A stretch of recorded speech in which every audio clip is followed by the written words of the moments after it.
Good evening, ladies and gentlemen. Mm-hmm.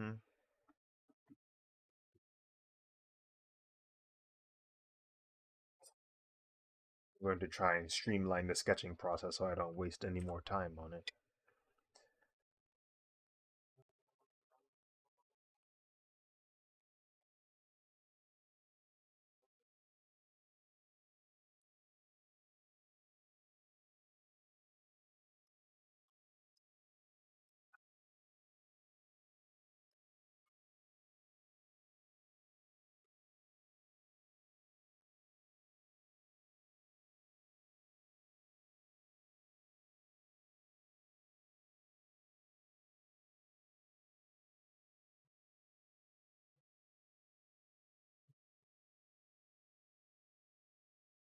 Alaikum salam wa rahmatullahi wa barakatuh. Musa, how you been, man? Welcome to the stream.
Man, how you been? Not too bad, not too bad. I'm trying to get ready for an upcoming convention, Power Morphicon.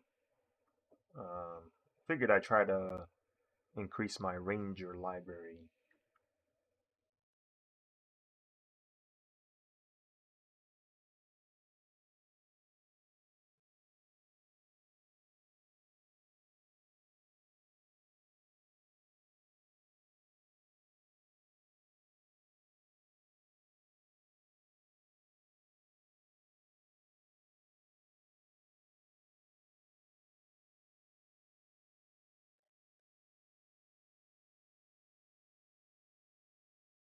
Wow, thank you, buddies. Appreciate you. Welcome to the stream.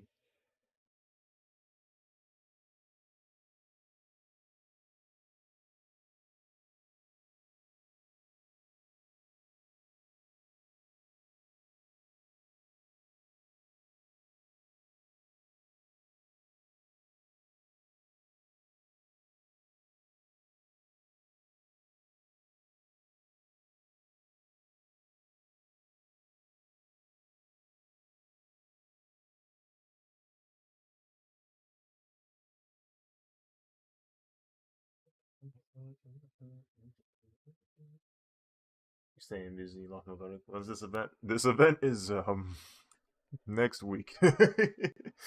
Next week Friday. No idea if this will actually get done. It probably won't. And more than likely will not get done. So I'm not gonna be too disappointed if I don't make it in time. I just wanted to add another drawing to the repertoire. The I got a couple already, like the Diamond Thunder I just finished. But I was like, maybe I can squeeze one more in. But if not, then I have a solid S.P.D drawing.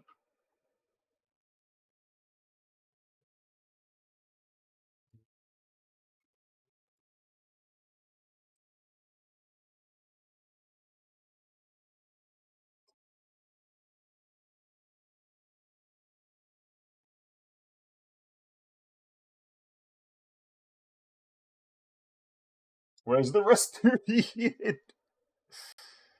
Man, I don't know where it is, bro. I don't know where it is. I think the last thing I did that wasn't drawing related was go to work and play. What's it called? playing the Marvel Rivals beta. Everything else has been related to drawing in some way, shape, or form. Either drawing or like making content. Like I recorded a video for the trading cards I dropped from DreamCon. Um, so if anyone is interested in getting trading cards from my website, be sure to visit zstraws.com/cards. I have my I have some cool RDC inspired uh trading cards from there if you want those. But yeah, I've kind of been like in convention mode for some time now because I had one in June and then I had DreamCon last month. Now I got PowerMorphicon and then I got one more in September, another one in November. I got two in November going into December, and then I'll be done for the year.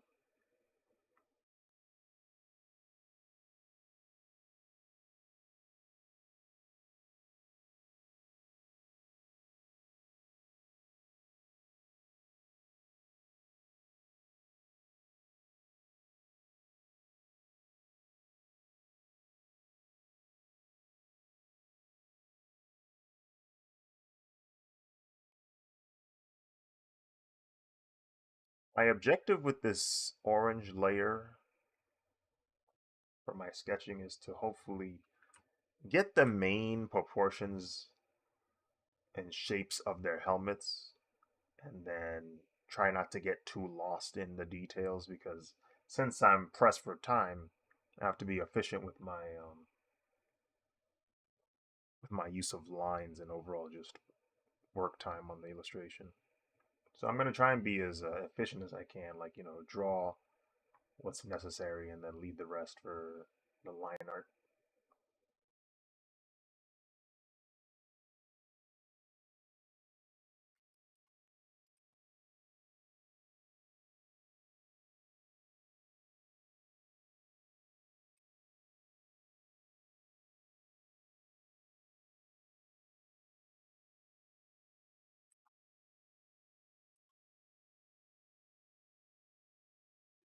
I was wondering how the cards worked. One card for each member inside of a deck.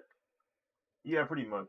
Um, oh, hello, Camila. How you doing? Welcome to the stream. What am I drawing? I'm drawing Power Rangers S.P.D. Let me zoom out real quick so you can see the full drawing. Um, yeah, it's a pretty large spread. But yes. So each member of RDC, all 7 members, is part of the pack. So seven total cards. Uh, there's also a sticker in there, like a Aziz Draws logo sticker, and a business card. Nothing crazy. Something light. Um, the pack itself is $35. If you individually buy a card, each card is $6. But when you get all 7 of them, it becomes a pack, and so you get it for a bit cheaper. Basically, it's the same as like getting $1 off each card.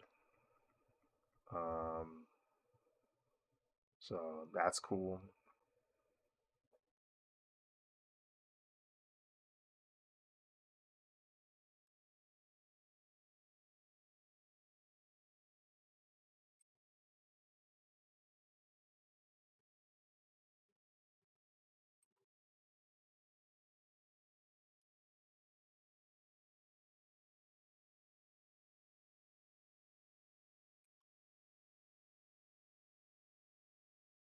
Hmm. Proportions feel strange. I think it's because it's closer to the front. Yeah, it's closer to the front of the helmet. That's what it is.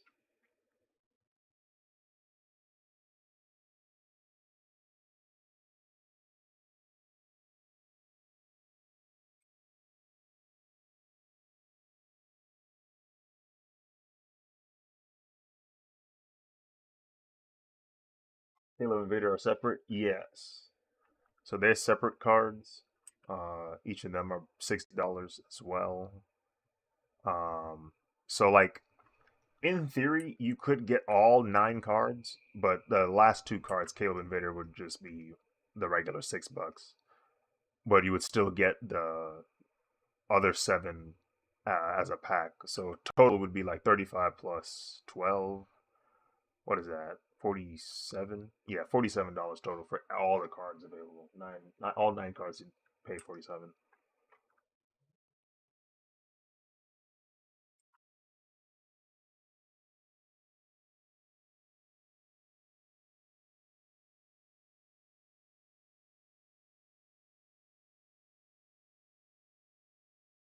Cat has a very complex helmet design. I'm slowly understanding right now.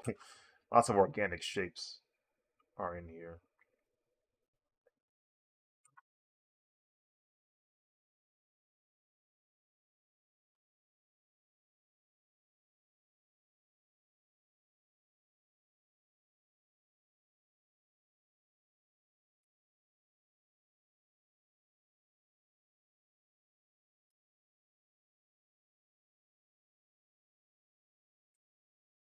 Push this back a little more. There we go. That's feels a little bit better.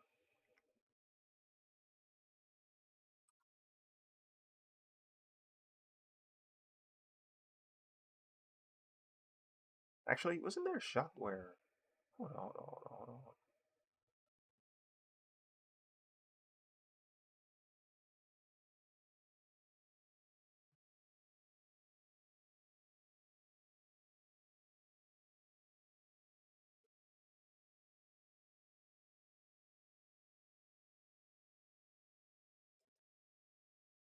Okay, cool. Slowly understanding the shape of this helmet. Okay, is you down to sign the package? It comes in for me. Yeah, I don't mind. Yeah, I can sign it.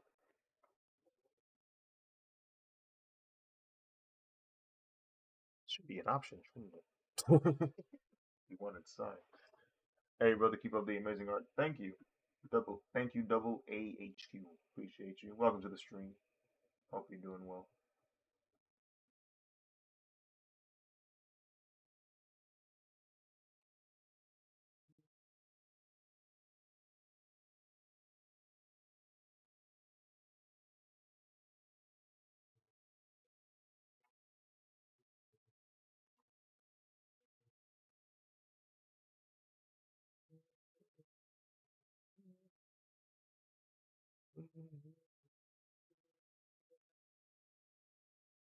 Oh, okay. I see what's going on. Like, I was wondering why it was fading away. I'm like, wait, why is it going white? It's because I am using white.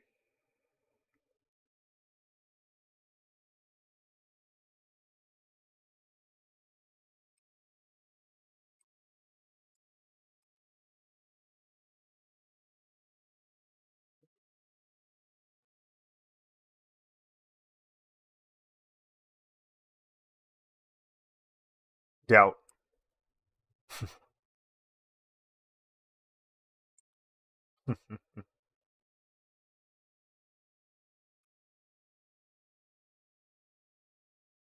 Oh, I want to see Prime All Might. I want Golden Silver Age All Might. I wasn't talking about you. I was talking about me.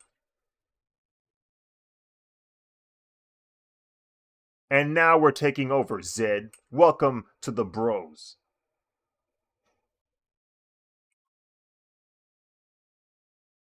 You're out, Norman.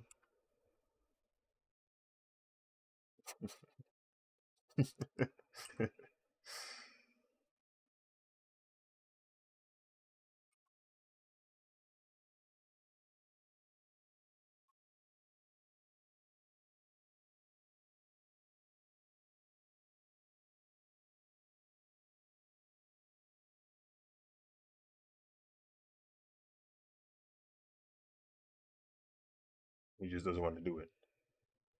I see.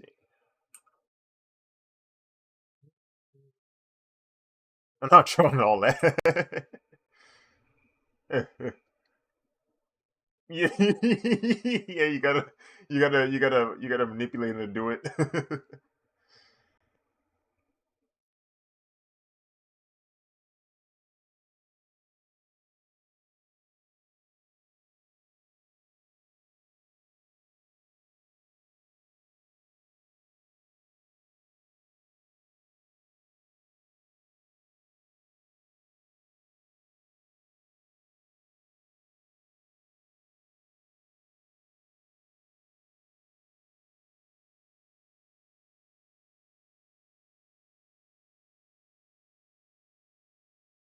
um, can I get a quick synopsis of your time at DreamCon?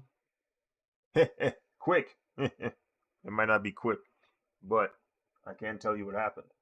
Um, where should I start? Where should the story start? Um,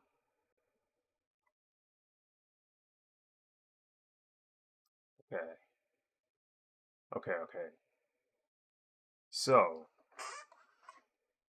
we had to leave pretty early. The flight was like freaking 6:40 something in the morning, 6:45 ish.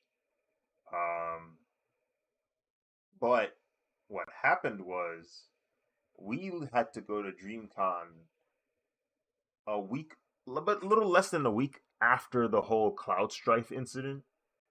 You remember how like the Cloud Strife thing went down, and a lot of airlines had stopped working properly. So Delta, the airline you went with, was one of the airlines that got affected. So a lot of flights before ours had been canceled, and we were a little concerned. We were like, "Oh shoot, is our flight about to be canceled like these other ones have been the past week?" Fortunately, that didn't happen. What that did cause though was a lot of people to be at the airport. So we see this insane line, and I'm thinking, "Oh crap, are we gonna miss our flight because of how long the line is?" But fortunately, no, that wasn't the case. They were moving very quickly at the airport. It was pretty cool. I was like, I've never seen the airport this efficient before. But not only that, but they allowed us, like every passenger was allowed 3 free checked bags. So that was real beneficial for me because I'm one of the passengers that actually would benefit from this because I'm traveling with a bunch of prints and equipment for the display. So that came in super clutch. I was like, okay, nice. And I was flying with my brother and my friend Ty. And so we basically had 9 bags, 9 free check bags altogether if we wanted to. I didn't use up all of the bags, but I did use like I think like five bags or so. So we got all of that checked. We're going through TSA. TSA taking a sweet time looking through our stuff. Did not like that, but fortunately, the flight we were getting on, you know, we got there in time, and we like literally as I'm walking, we're like speed walking to the gate. They scan our barcodes or scan our what you call it, our boarding passes, and walk in. We're like, cool, we've made it. And then we fly to Texas. We're at the airport, and I'm thinking, okay, load in time is 12, but we arrived in Texas like 9, 10 o'clock. Honestly, let's go to the venue and see if they let us just start setting up anyway, even though it's not 12 yet. We go in, they're like, "Hey, you guys," we drive up with the Uber or Lyft, and we're like, "You guys vendors?" And we're like, "Yeah." They're like, "All right." So they let us in, and I was like, "Okay, cool. We can get a head start on building our display." And we get our display done maybe around like 1, 2 o'clock, and spend the rest of the day just chilling for real. We go eat. We get some. Yeah, we go eat. We hang out in the hotel. We just chilling that day, and then Friday, Saturday, Sunday is the event. We there was a lot of foot traffic Friday. There was um there was an insane like drop off on Saturday. Not because there weren't people there, but because there was a Creator League basketball event. And so that took up a lot of attendees because a lot of attendees wanted to see that event. So a lot of people weren't on the convention floor. So I was like, dang it, my sales, my customers. But I mean, it is what it is. Um, Saturday, or no, Friday. Friday, I wanted to give each member of RDC their trading card, like their respective trading cards. So I met John on Friday. Saturday, I met Leland, and it was off a whim. I'm at my table and I see him walking by our table and I'm like, psst, psst, Leland, Leland, and I'm like, come over here, quick, quick, quick, quick, and I give him his card. He's like, oh, this is nice, thank you, man. Um, but I felt bad because the I know why he was walking quickly, because if he walks too slow, people are gonna like try and dap him up, try to take photos with him, and that's exactly what happened when he pulled up to my table. I was like, dang it, I failed. But he did get his card. Um, then what you would call it, Pierre Steps, as he's known online. He dapped me up. He pulled up to my table and he was like, yeah, I can help you. I can help Vader find your table, because Vader, I wanted to give him his card, and set the homie up. Yeah, basically. um, so Pierre, he calls Vader when he pulls up to the Anime Gear Guru booth because they're pretty close to us.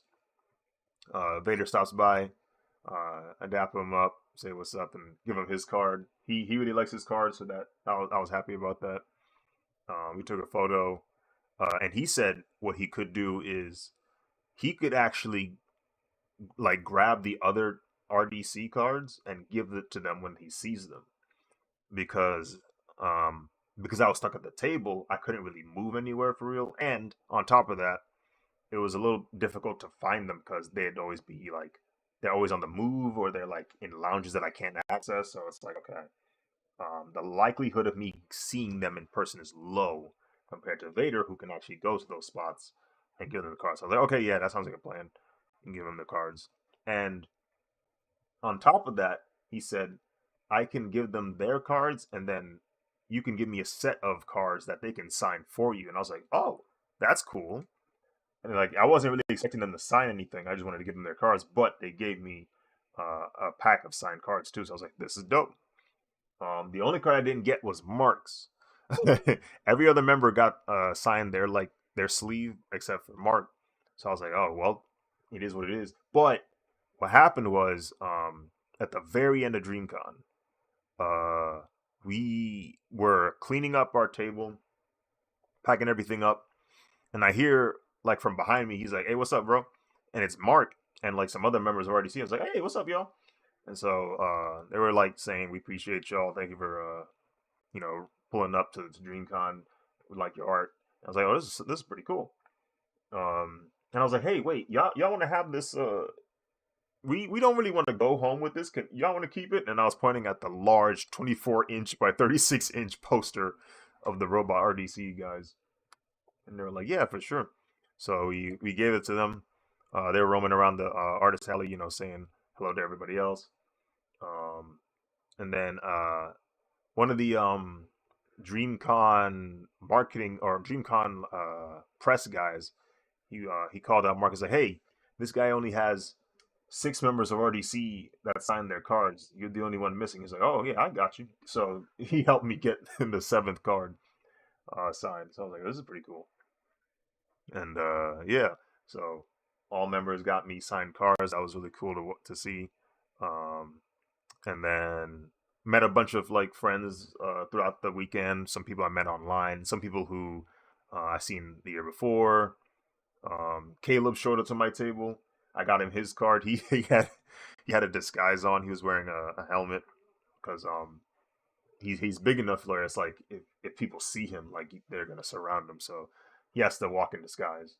It was funny though because I could tell it was him immediately. Because he has a certain gait that I recognize now because I've seen him enough times. Like I can tell that's him walking. Like, oh, that's him. There you go. But nah, it was dope. We sold more this year than last year.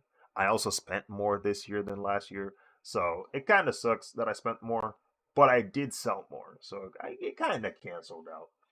Um, and yeah, it was overall a pretty solid weekend. We uh we were staying in a hotel that was within the city, so DreamCon was like give or take 15-minute walk, maybe less if you were running. You know what I'm saying? Like, you get there pretty quickly from our hotel. Um, and and that was really useful because sometimes I would order something and it wouldn't get to. I knew it wasn't going to get to my house before I left, so sometimes I would order stuff and bring it over. Like I would ask them, "Hey, can you deliver it to the hotel?" So there would be days, literally during the convention, where stuff would keep coming in to the hotel, and I had to walk back and forth to get it. I'll ask my brother, like, "Hey, can you grab this from the hotel real quick?" And so that was something. That was an experience. Uh, yeah, it was pretty dope. I met some other social media names. I met Tony Stadovici, the long-haired Albanian. That'd be pretty funny skits. I met two guys from. No, I saw two guys, and I met one guy from AMP. Um, I saw some streamers. There were more Twitch streamers this year than there were last year. Hassan was there. Amidu was there. Um, Sketch was there. My friend Ty, he took a picture with Sketch. Um, yeah, there was a decent number of like celebrities that were there. I met Niles. Introduced me to Niles and Heartstop Lucas. I knew those guys, but I didn't expect them to be here. And I was like, wait, Niles, what's up, man? Like I used to watch his videos back when I was in college. He had some really really funny stuff. Um, yeah, it was pretty cool experience. Now they recently announced that it won't be in Austin; it will be in Houston. The reason why is because the Austin Convention Center is renovating, so they'll be closing that convention for next year. So they had to find a new spot. They found a new spot. It's going to be in Houston. And I think I have some family members in Houston. Maybe I'll go say hi to them. You know, it'd be nice to say hi to them along the way. Inshallah, all things go according to plan. Glad you had a good time. How did your brother like it? I don't know. I don't know, cause he was more of an attendee, and I know he wasn't too big a fan of the whole RSVP thing that was going on. Basically, like there were events you had to reserve a spot in, like days, maybe a week ahead of time, and then otherwise you wouldn't be able to get in. But then people were still getting in; they were slipping through, and like it was kind of chaotic. Some events didn't happen on time. Like I know he didn't like that aspect of it, but I think he had a solid time, relatively solid time. He was going. The only time I think he didn't go was like on Sunday. I think he wanted to chill in the hotel. He was probably like tired after all of it. Um, I spoke to a brother named Nostalgia. Think he wanted to buy cars from you, but missed meeting you. Kind of want to go to Houston to meet you and him. Oh, nice. Yeah, yeah. I'll definitely be down in Houston. Houston. I know it's a year ahead. Well, actually, it's not even a year. It's like they're gonna have an earlier date. It's not gonna be in July. It's gonna be in late May, early June. It'll be from May 20. Is it May 30th? May 30th to June 1st is when DreamCon will happen next year. May 30th to June 1st. So, um, that's interesting. I'm hoping the weather is solid. This year's weather wasn't too bad because we basically had like cloudy days. So a lot of the days weren't as hot as they could have been because the cloud was blocking the sun. So they were actually like it was actually okay to walk outside. Like it wasn't too bad. Hoping the same thing happens in Houston. Um, one thing I won't underestimate is Texas heat. But yeah, it was pretty cool. For next year, I'm gonna see if I can get more more YouTubers as trading cards. The reason why I did specifically RDC was not only because it was at the convention that they made, but it was also because I met RDC in person before that event. When I had gone to Caleb's wedding, they were there, And I was like, oh, wait a minute. I can ask them if I can draw them for DreamCon. And so I went. Mark was like, his table was next to my table, so I was like, hey, Mark, I wanted to ask you. I'm a artist at DreamCon. Is it okay if I draw you guys and to like sell his prints and stuff? And they're like, yeah, that's cool.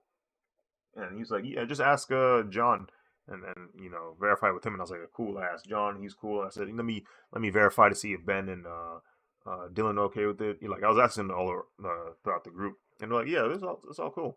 I was like, bet. So like I knew that they were okay with it. And then later on, I asked Caleb and Vader, I was like, how do you guys feel about being drawn as trading cards? They're like, that sounds dope.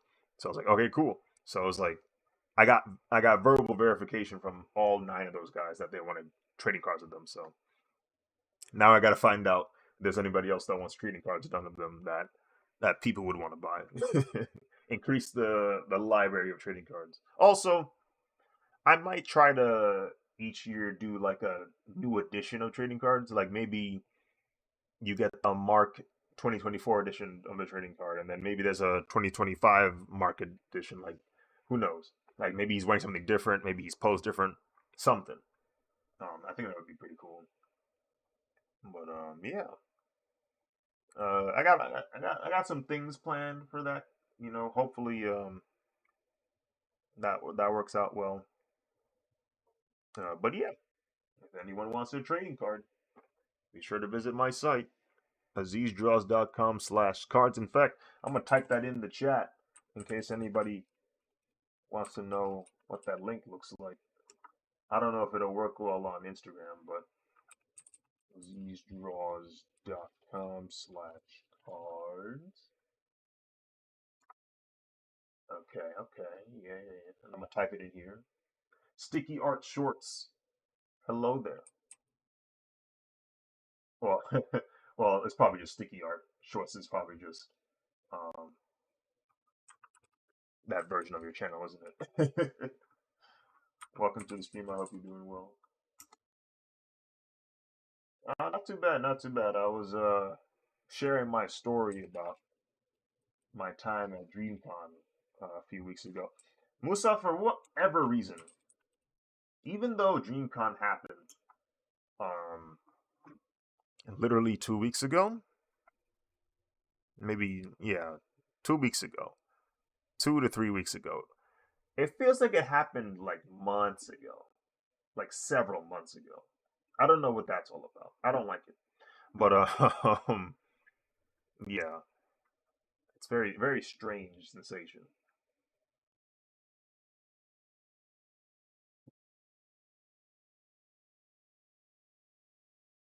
It is what it is, I suppose.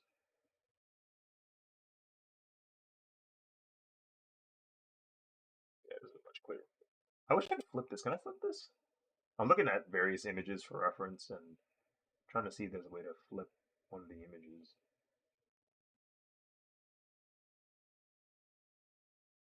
Oh, there it is. Flip orange horizontally. But why didn't it work? Oh, I think it did it to the other one. Yep, it did it to this one. There you go.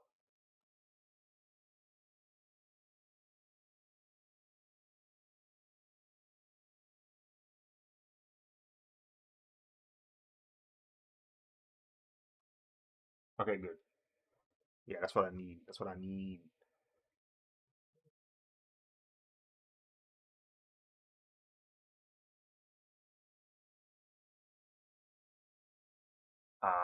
I wonder what that's down to. I don't know. Maybe it's the amount of things that's happening in between. Maybe that's what it is. Like, I think that's what it might be. Maybe it's the frequency of conventions I'm going to. I'm used to like last year. I'm used to having conventions happen between several months of each other, but this year I have conventions 1 month after the next. So maybe my mental like timeline is thinking, oh, there's an upcoming convention. It's been a month. It's been like 2 months now. When in reality, it's only been like 3 weeks. That might be what it is. Because that like my schedule last year wasn't this busy. Like I had a convention in March, and then I had one in May, and then I had one in July, and I had one in October, and then I had one in November. I think that was my schedule for last year's convention. So yeah, that might be it. That might be why it feels like that. Because this year I had one in January. I went to a show in February. It wasn't really a convention, but it was just like an art show. Then I didn't have anything in March. It was Ramadan. Then I had a convention in April. Then I had one in May. Then I had one in June, and I had one in July. Now I'm having one in August. Like, yeah, that might be it. That might be it. Now that I think about it, that's insane.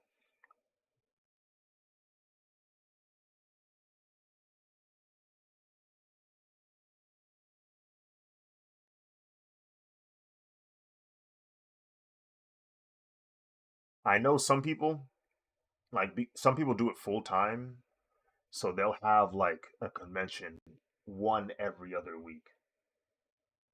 Um, like they just have one after another after another. Some people do it that way, and it's I don't know. I don't know if I have the mental fortitude for that just yet. That's why I'm kind of like slowly easing to it. That's why I'm like taking my time. Like, okay, let me see how once every 2 months feels. Let me see how once every month feels. Maybe I'll try twice every month. Like I'm trying to slowly progress and see uh, how far I can take it, and at the end of the day, see what my capacity is, and come to the conclusion that I just need a full time real job. So that's the conclusion. So I was like, okay, well, here we are. Um, it's cool though. It's a cool experience learning how to sell work. Huh, that's a lyric. Sell like artwork, sell products, sell art in general. I'm learning how like people respond to it, how to sell, how to market things. Because sadly, I don't like really. I don't know. I'm not the most extroverted individual, so it takes a bit of effort for me to like really go out and like talk to people.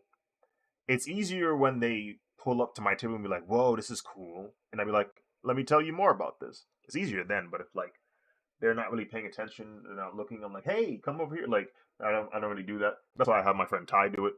He's much better at it. But obviously, doing that means you might potentially lose customers because you're missing the opportunity of being able to communicate with this person. Hey, I have art, so I'm learning like slowly how that works, the marketing and just overall selling of things. And that's just marketing from a verbal perspective. There's also visual marketing. There's presentation. The advertising, the presentation of your work. That's also important. That's what I've found out. Um, Sometimes the hard way. I found out the hard way. You need to have a really good presentation of your work on your table. Otherwise, people just don't see it. They just don't see your work because there was a SPD. You are correct, Lua de Sunga. I really hope that wasn't something profane.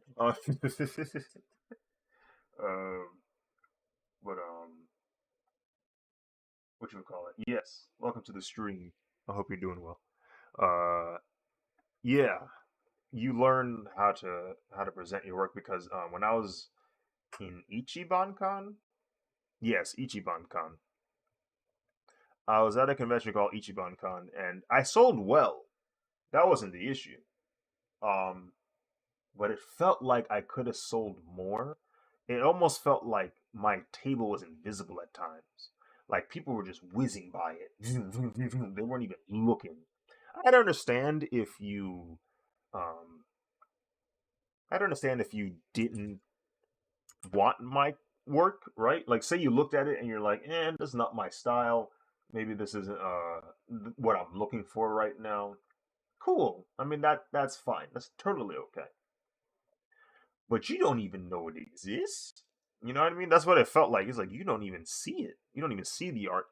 And I'm just like, what's going on here? And then one guy was like, "Well, your table is next to an artist that made the art for the convention." I'm like, "Oh, that didn't help." and and on top of that, he was like, "Yeah, you should get some lights." I was like, "Ah, some lights."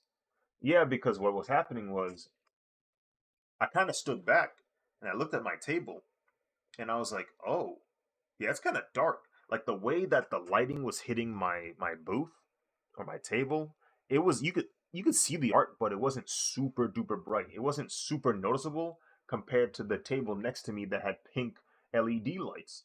So it's like, yeah, no wonder people can't see your stuff. It's like not visible. You really got to spend money to make money. Oh no, absolutely. The buy-in, the buy-in for tables at conventions is getting ridiculous. Like some conventions make you lose an arm and leg just to buy a solid large table. It's pretty insane. But yeah, like presentation is super important. So sure enough, for DreamCon, I bought lights before DreamCon, but I used those lights for DreamCon. I bought some lights. I got this like heavy, giant Velcro material of a mat, and I would stick Velcro pieces on the back of the prints, and that's how I would attach it. So now I have a black background, and then I have a reusable, print or a setup where I can just plot them on top. Boom, setup is quick and easy. And now I have a black background, so the prints look better. And then I have the lights mounted on top that shine on the prints. So now it's super visible. Another thing I needed to get was display backdrops that were taller. That was another issue. Even though I had the lights, even though I had the prints on the backdrop, it wasn't tall enough. So people aren't even seeing the art for real, for real. Like you can't see from a distance. So I was like, okay, now I gotta get taller. I gotta go get taller backdrops. And it really like dawned upon me like you need to have a really good presentation of your work for people to like sit there and go, whoa, what is that? That's cool. Let me go see what that's over there. So yeah, all that I learned throughout the conventions I've been to. Presentation, and then pricing I've kind of stayed relatively the same because I've noticed the the prices I have right now, people don't seem to have an issue with. Like people who have an issue with it just didn't have the money at the time. But the people that usually are like wallet ready, they seem to be okay with the prices. They'll kind of go like, that's reasonable. Like I'm kind of going for that right now. Like I'm going for the that's reasonable. Some people do pull up and say, nah, it's too cheap. What are you doing, man? And like, huh? Some people will say that like, oh, that's it. So I mean, that's a good thing to hear. Where it's like they think it's supposed to be higher and priced. But I also don't want to like scare away customers that might have bought it. So I try to keep it at a reasonable price for now. Who knows? Maybe I'll scam the masses later. But yeah, those are the things I've been learning throughout the thing. How long I'll keep doing this? I don't know. Because one of the issues I'm facing right now is the competition is so fierce for artist alley tables that I'm getting waitlisted or just straight up denied by conventions. Like when I sign up for one, it'll just be like, "Hey, thank you for applying. Sadly, we don't have room for a table for you. We hope you sign up for one next year. Yada yada yada. The sweet talking so that you don't feel bad that you got rejected type B. Or they'll be like, we put you on a wait list, which isn't as bad as getting rejected. You're on the wait list, so that means there is a chance you'll get in if things happen. But more or less, you're not our first pick, so it's like okay, all right. And that's just because there's so many artists out there that are doing tables now. So many people have joined the market of selling art at conventions that it's made it harder to get into conventions. I'm one of them. I'm one of the artists that joined because it happened around um like post pandemic. Post pandemic, a lot of people started joining artist alley tables, and I was one of them. I was one of the people that started doing artist alley post pandemic. I had intended on doing it before the pandemic, like in 2020, but obviously the pandemic happened, and I was like, oh well, because I can't go. But so when things were starting to clear out a little bit more around what you call it, or 2022, that's when I was like, okay, let me give this a shot. Let me try and go to DreamCon. So DreamCon was my first convention, and it's still my best convention, which I think is pretty funny. DreamCon kind of spoiled me in that sense. I expect everything to be like DreamCon, and it's like, oh nope, never mind. I only made this much today, or I only made this much this weekend. It's not the same as DreamCon. Happens every time. I'm like, okay, maybe this is the one. This is the one I beat. Nope, still DreamCon. So I'm like, okay, guess I got to go to the bigger conventions. But then I get hit by that other wall where it's like, nope, waitlisted because it's big enough that the other stronger artists are there, and it's like, man. But it is what it is.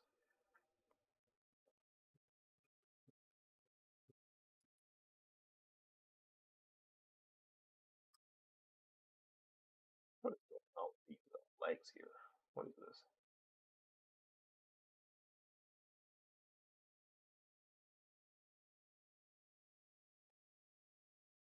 Are there any more? Oh, so this is more like a belt buckle than anything else.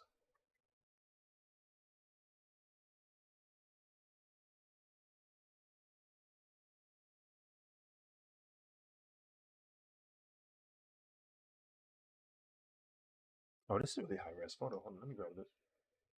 And it's PNG. Dubby. I've been like slowly collecting like images for my project, like several images and references of the Rangers.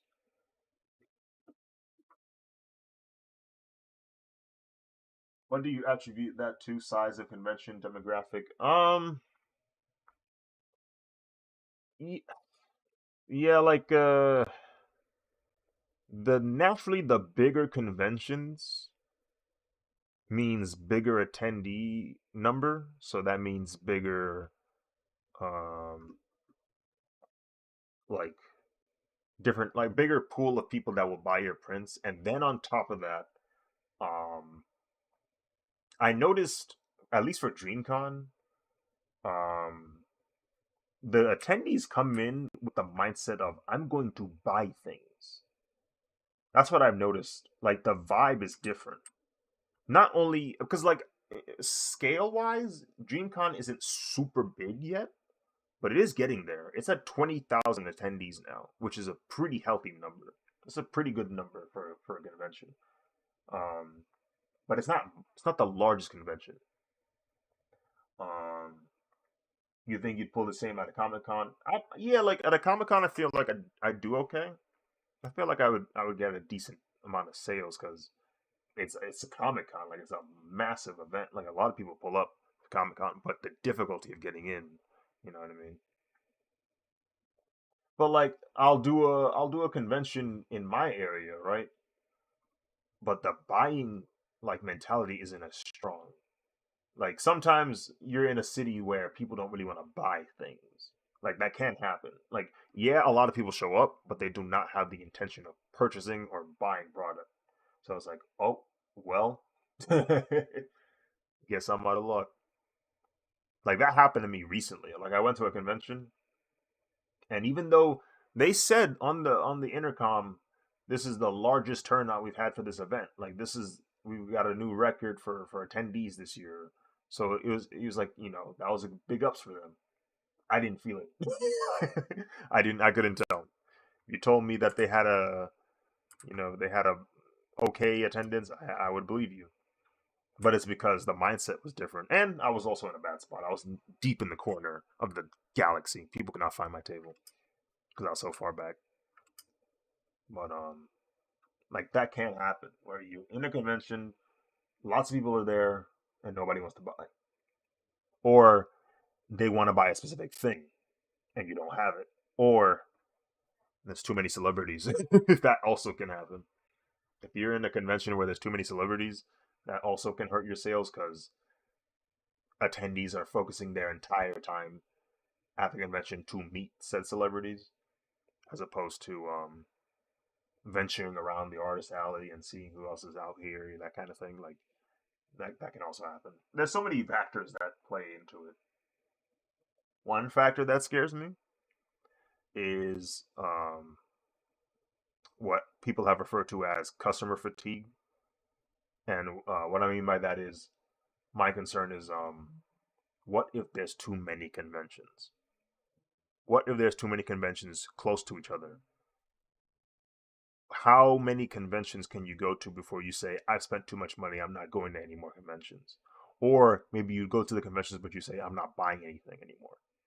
You know what I mean? Like how many times can a how many conventions can a city have before the customers go, I'm done, I'm out. I'm only go to the big ones. And now it's like crap, I can't go to the smaller conventions that accept me because then attendees don't want to go there. They're only going to go to the big ones, but I'm trying to go to the big ones, but the big ones keep rejecting me or waitlisting me. So it's like I'm out of luck. Like, so like there's going to be a cap. There's going to be a limit, a growth limit. I feel um, from the outside looking in, it seems the people who show up for DreamCon are showing up to find cool, unique art from different creators, especially artists who look like them. Yeah, like I don't know. I just the vibe is different. The vibe feels more enthusiastic compared to the other conventions I go to. Everybody's nice. Most of the people that I meet at DreamCon, they're super nice, mad chill people. And even if they don't buy anything from me, they like the art heavy. Like they mess with the art super heavy. Um, so it's like okay, that's cool. At least I know like hey, they mess with it. But yeah, I mean that's the bright side of all of it. Even if I don't sell all the time at the conventions, very consistently people say they like the work, so that's always encouraging. Like that always makes me feel better, even if I don't do super well. I'm like, okay, at least they like the art. At least they like it. And if they like the art, that means we're on the right track. Um, I would like some more money though. And yeah, exactly. I'm getting my name out there. More and more people are noticing. More and more people are recognizing the art.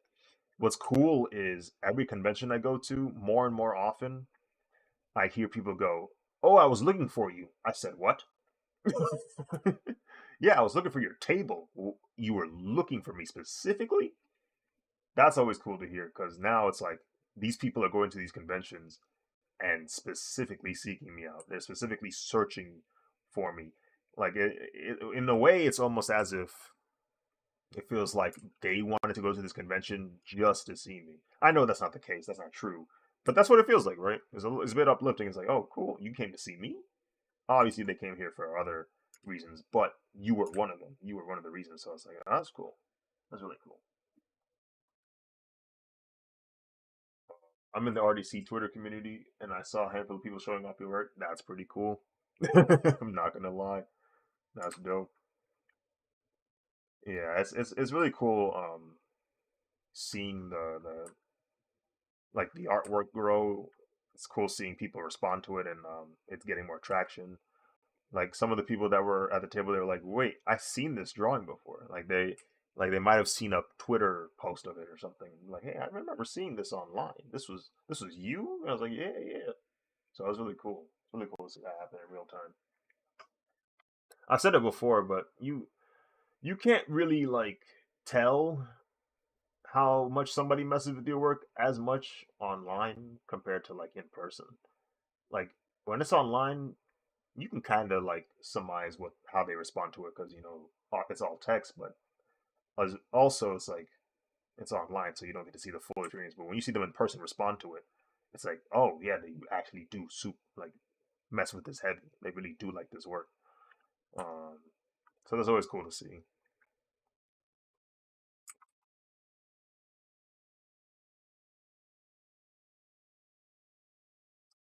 I don't think I've ever done someone backflipping like this in a drawing. Like I'm trying to think of a time I did it, and I do not recall. I think the last time I tried something like this might have been with Spider Girl, maybe. Not Spider Girl, sorry, Ghost Spider, Spider Gwen, as she's typically known as.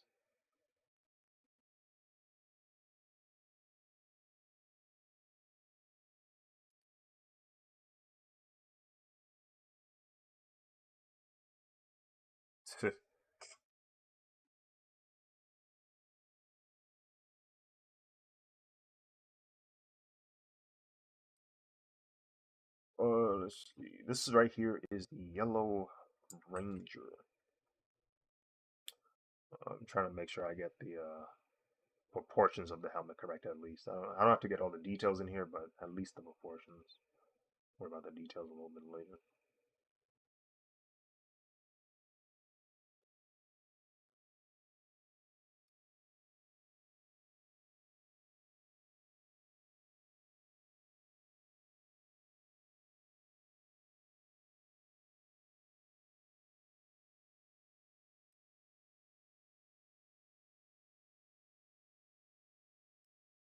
Okay, okay. You gotta push this. The Yellow Ranger's helmet is a little bit more curved up like this.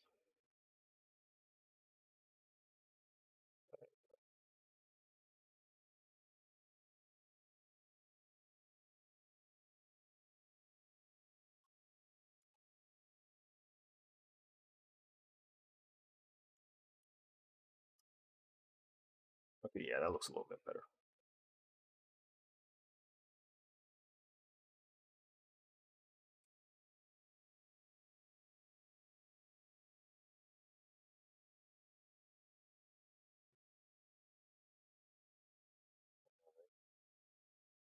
Go into here. Let me get the side view.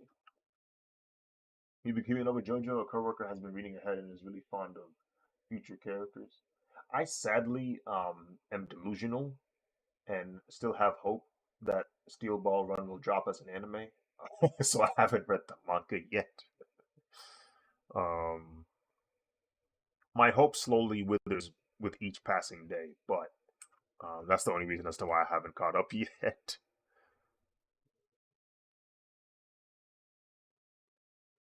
But sadly, the I think the producer or the head of the studio that did JoJo, he sadly passed away. So I can imagine any form of production being just halted completely because of that. I forget how long ago it happened. It wasn't super long ago. Like I think it happened within this year. But it is sad news to hear. But it also does affect the production of JoJo. So it's like, oh well, no idea when this is gonna happen now, if it happens at all.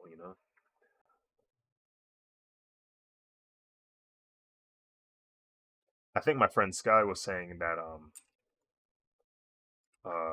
we're about to actually hit the record for longest day amount of time um, without any confirmation that a JoJo season is in the works.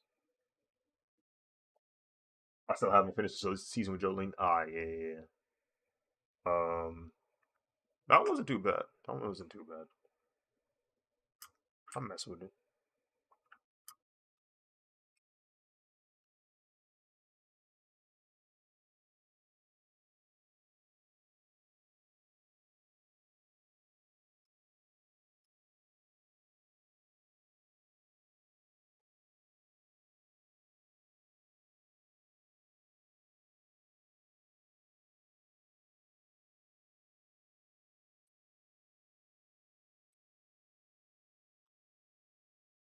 Let me turn off.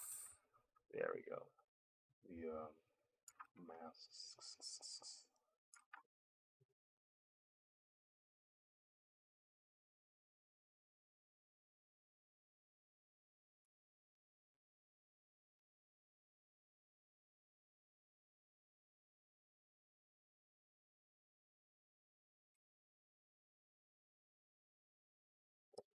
cow.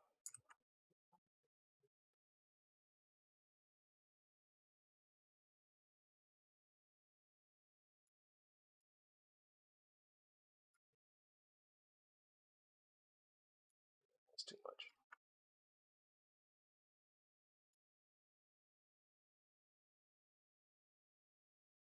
I enjoyed it. Just was burnt out because I sped watched it because I didn't catch up. Oh yeah, that was the downside to the way they released that season. They they gave it out in three parts, but each part was dropped with all episodes out. So each part had 12 episodes, and they dropped all of the episodes for each part in one go, 3 in the morning. I was so scared of getting spoiled with each season or each part of the season that I had to binge watch it the moment it dropped. I would have work the following day. So what I would do is I would intentionally go to sleep early so that way I could wake up at 3 and then start binging it until I was ready for me to go to work. That's how terrified I was of getting spoiled. And then what ended up happening, funnily enough, is I never got spoiled for part 6 because the buzz was dead. There was no buzz around the show because of the way they released it. So the opposite of what I expected to happen is what went down. People weren't talking about it because all episodes would drop, and then everybody would watch it, and then fade into fade into non-existence because it's not a weekly drop, so it's not on the front of mind for everybody. They binge watched it that week, and boom, no more JoJo speak. Like no one talks about it because of the way it was released. Whereas opposed to a weekly show, like something that drops every week, you're gonna hear about it because it's dropping every week. So it's always consistent. It's always front of mind. It's always hype. But because of the way they dropped it, the hype for that show died significantly, and nobody was talking about it. I was like, well, this kind of sucks.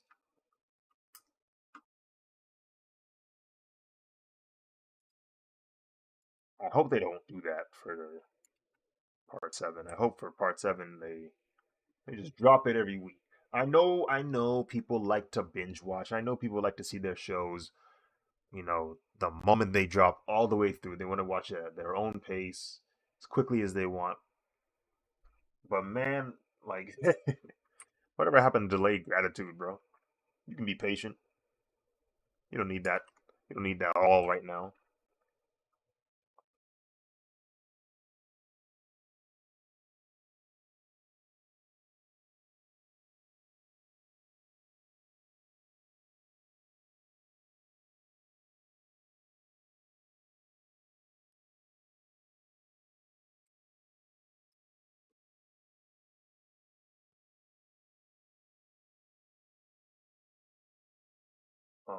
That's what I had to do to JJK and MHA. I'm reading the manga just because I can't trust Twitter, bro.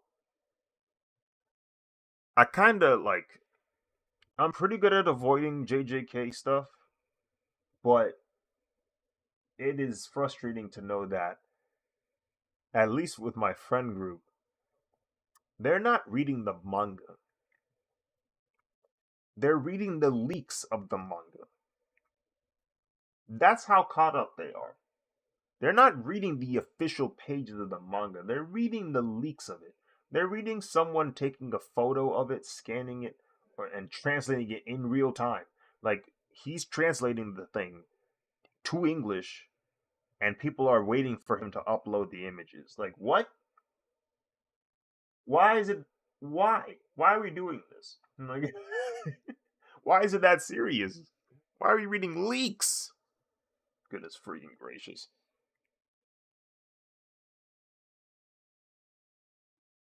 It is what it is, I guess.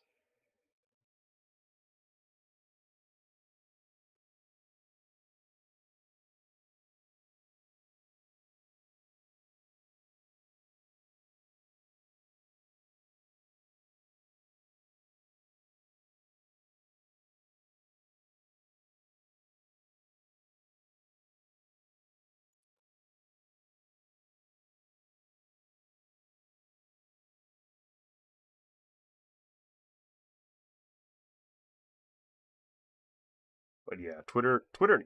The thing is, people love to talk to yap on Twitter. That's what makes Twitter so great. The yapathon, the yap Olympics, the yap hundred, the 100 yap meter like sprint. You know what I mean? Lots of yapping on Twitter. That's what makes it so good. But the drawback is you will find out about an episode synopsis before you even know that the show existed, bro. They be too quick with it on Twitter, bro. You will find out about this show very quickly. What happened? Oh, I'll tell you what happened at the end of The Boys. Like what? I'll tell you what happened in this recent chapter of JJK that hasn't officially dropped yet. I'll tell you what happened. It's like, dang, bro, please, bro, chill, bro.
Okay, cool. This works. Is this part of this yellow? Yep, it is.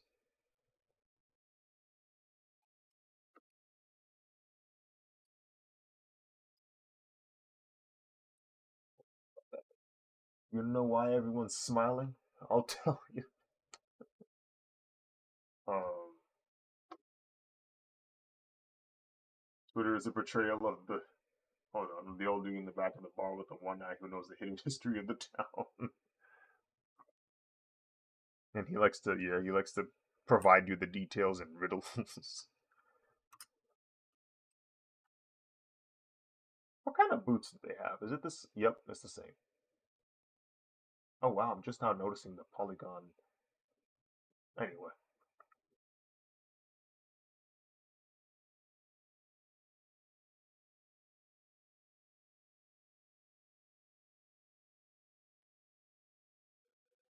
at their boots, seeing what kind of boots they got. They got the regular boots.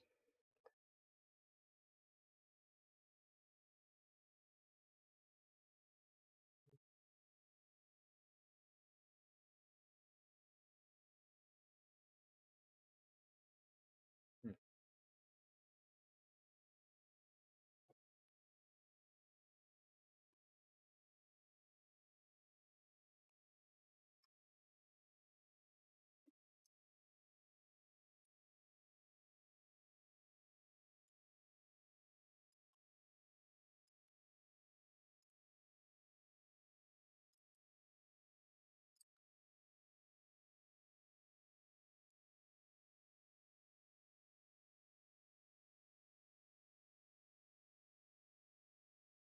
They almost got me with trunks, but I still resist. I know the path that they will take me.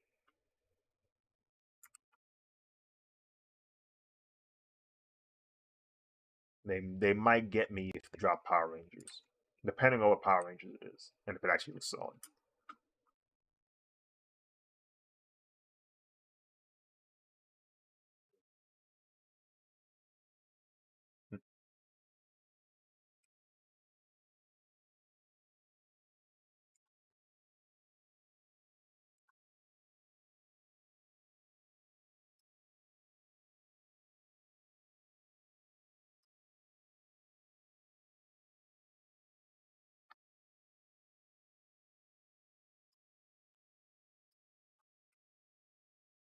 That.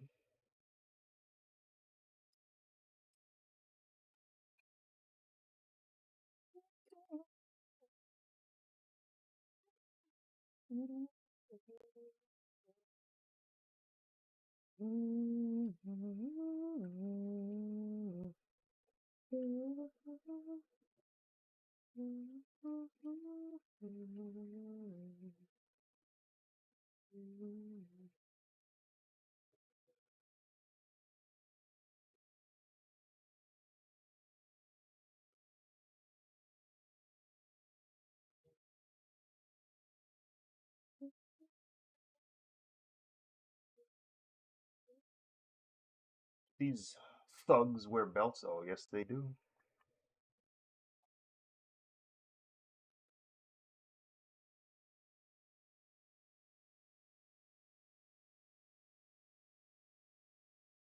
Oh, you didn't hear what I said earlier. They might get me, but it depends on what season it is, and also if it actually looks good. Because Goku might have gotten me if he didn't look freaking goofy. You know what I mean? They messed up on the model. I'm a visual person. If you do not pull up with your best, I'm not giving you the money because you asking me to spend how much on a character on a skin 20. You want me to spend 20 bucks? You know how much 20 was back in the day? That's a new video game. Well, it's not a new video game, but it's a used video game. A game that's been out for a few months is 20 bucks. Like, no.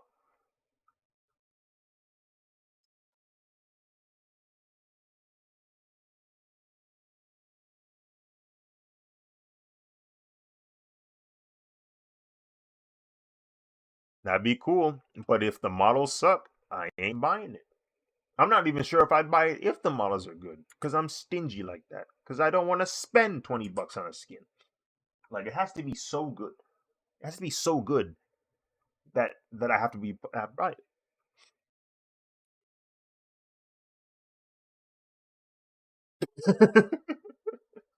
um,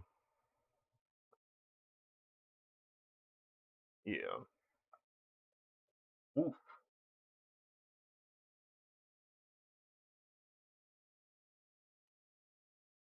Hmm. They more than likely going to drop Mighty Morphin. Mighty Morphin, even after 30 years, is still the most popular Power Ranger season because it's the first one, at least in America.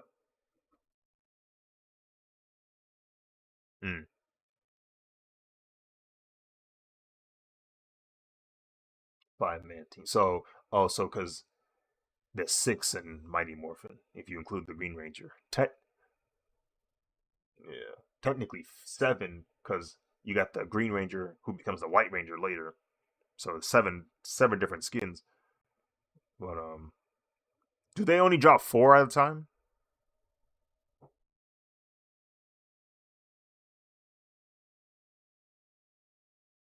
Mm.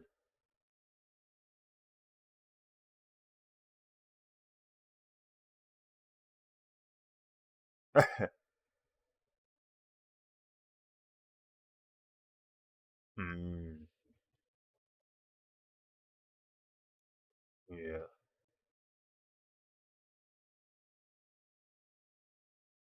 right. Dino Thunder is one of the smallest Ranger groups. Like, they literally only have three to start and then five to end with.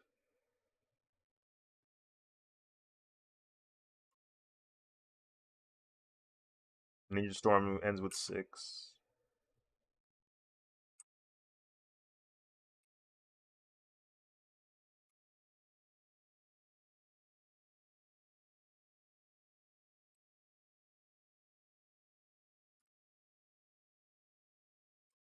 Oh, like a variant. Um,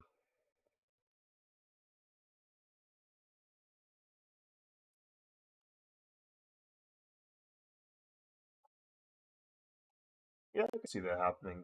Um, it really just depends on whether or not a Hasbro lets them do it, and b if Fortnite deems it profitable enough.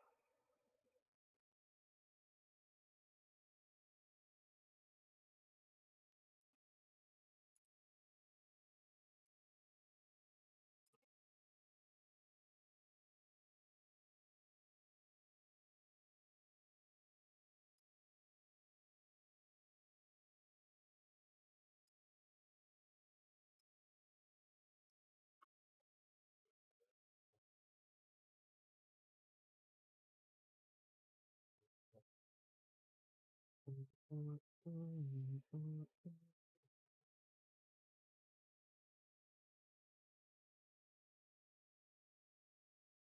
these gloves look like?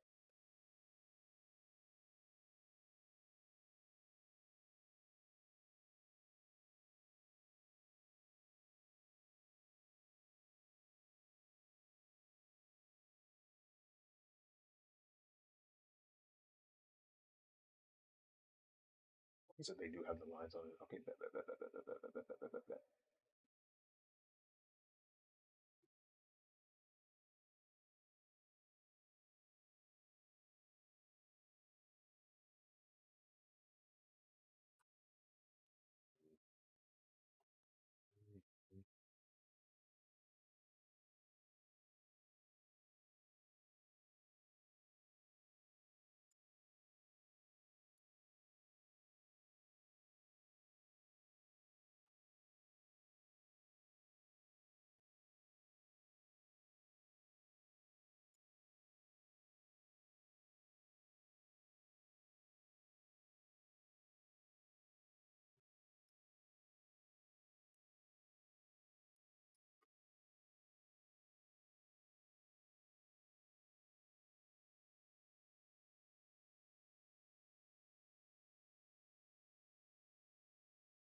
They said, "Listen, we messed up. All right, we messed up."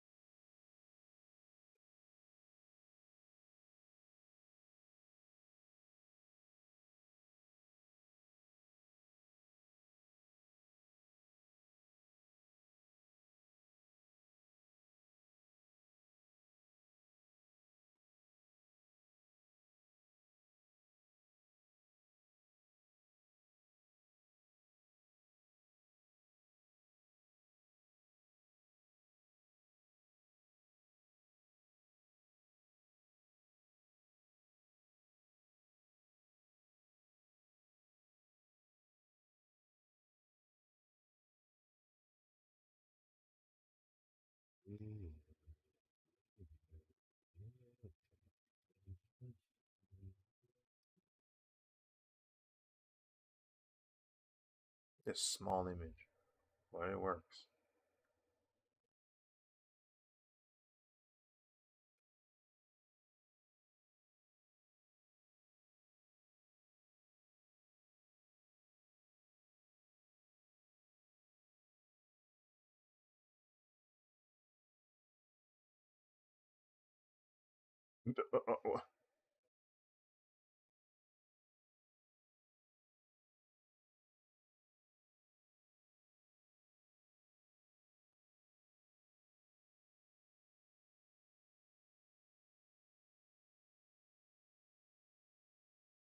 I need more images of tribots with their swords.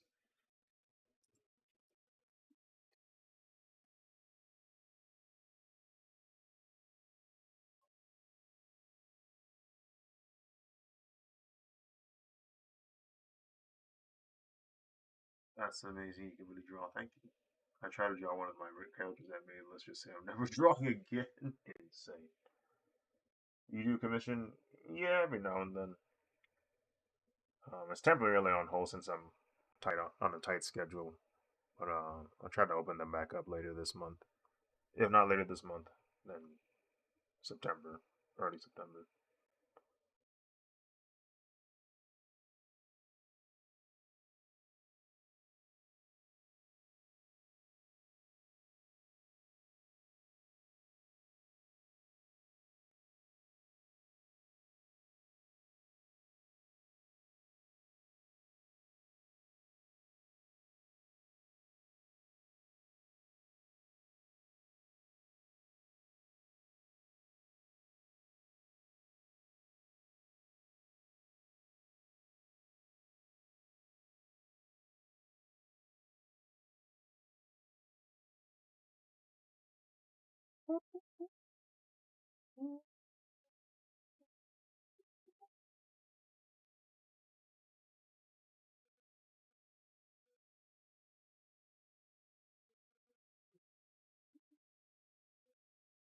What is it? All of these images are small. I need larger photos. I need references.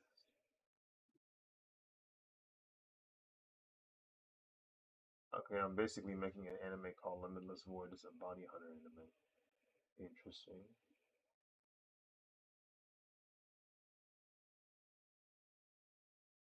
Only thing is, I can't draw.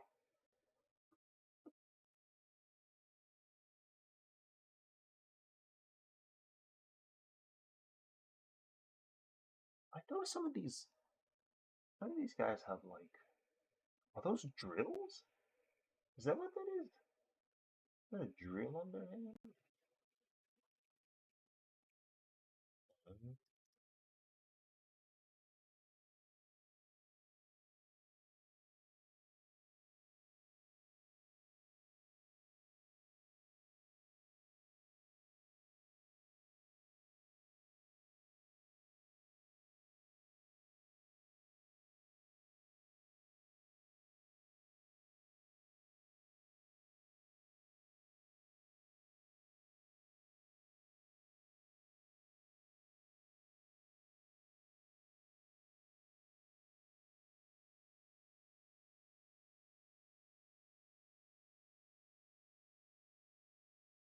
Yeah, some of them got drills as like hands.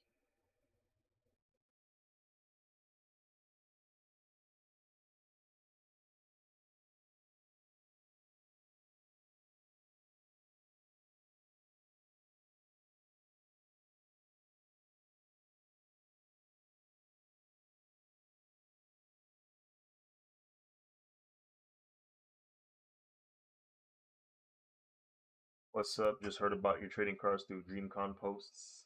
They look clean. Thank you. Appreciate you. Glad you spent the time to look at them.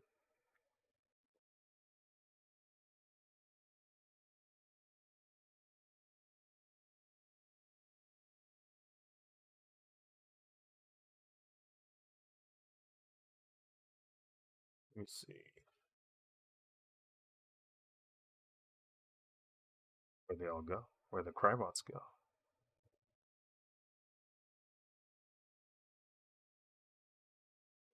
The quality of this episode is a little too low. Let me see if I can find a better one.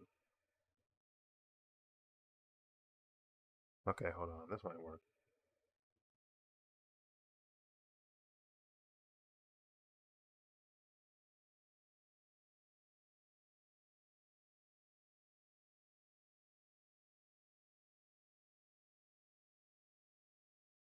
This isn't going to work.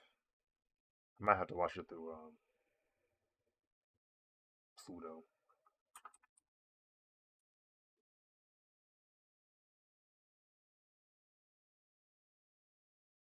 Any interest in Black Myth Wukong? I have no serious interest in it. Not really. It looks cool though. Looks interesting. Oh shoot! Isn't that coming out this month?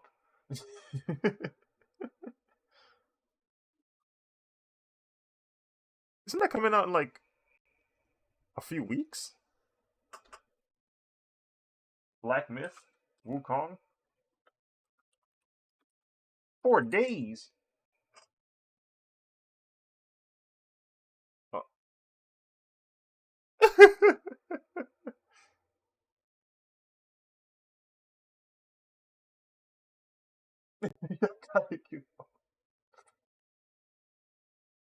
August 19th.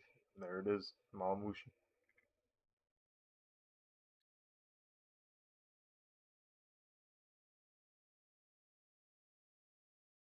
Star Wars game.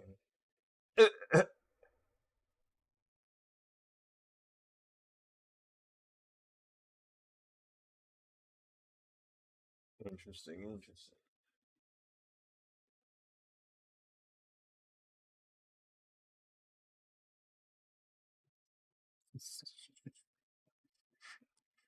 Hey man, that's see through my boy. Oh yeah, I was on Pluto. I was on Pluto. I was on Pluto. I was trying to get the trying to get one of the episodes.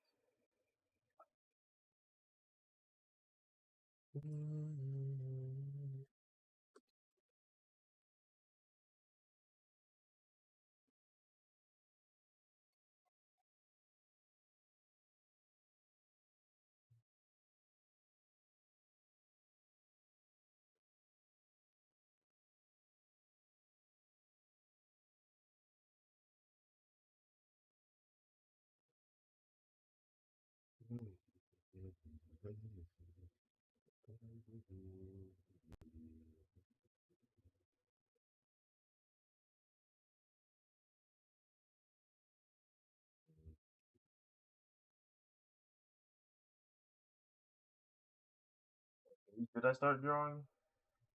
My mom says two.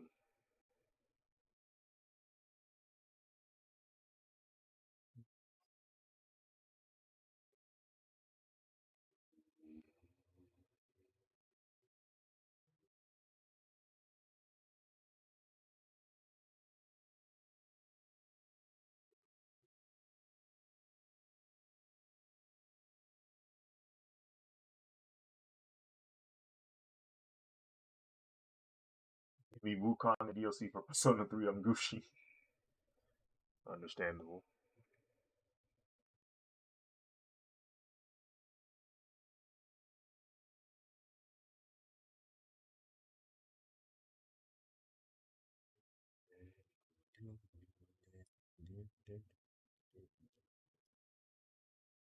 Yeah, here we go. Here we go. Here we go. We up. We up.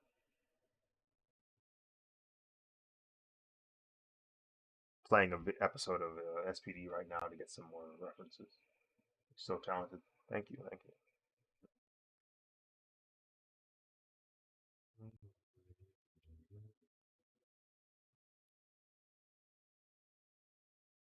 you. Ooh, that's a good ref. Good ref. Good ref. Good ref. Good ref. Good ref. Good ref. We up. We up. We up. We up. We up.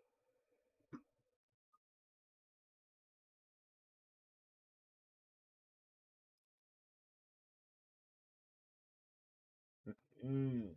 Mm. Mm.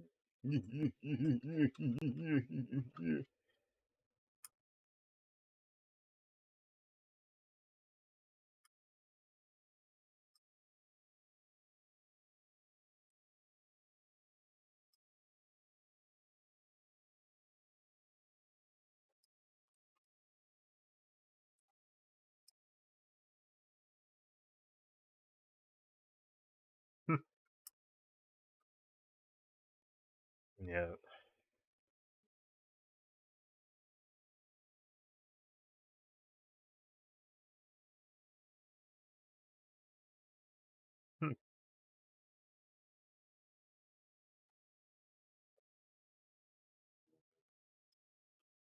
Not the appetite.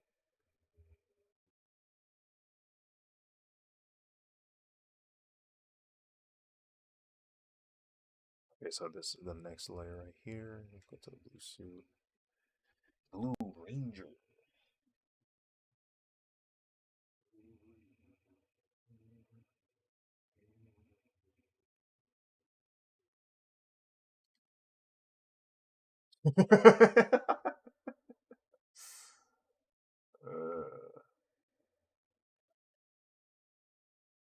Man is trying to go over, but he's putting you under in the process.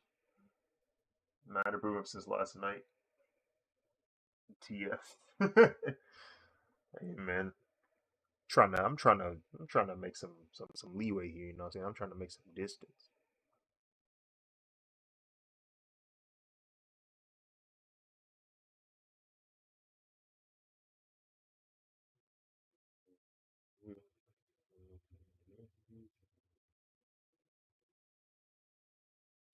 Where I could rotate. Is there a way I can rotate? I don't know. If you're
it'll cost you. Yeah, I got what you need, but it's gonna cost you.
Actually, I'll put this to 50.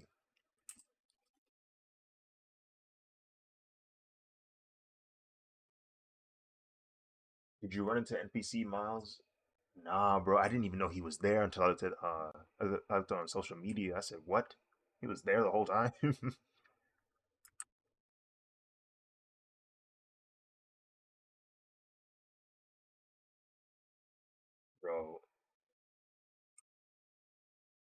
there were 3 miles.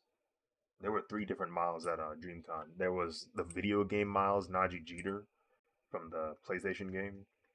There was NPC miles, and then there was like the parkour miles, the one that be flipping over everybody. They were all there, bro. We had a Spider Verse event.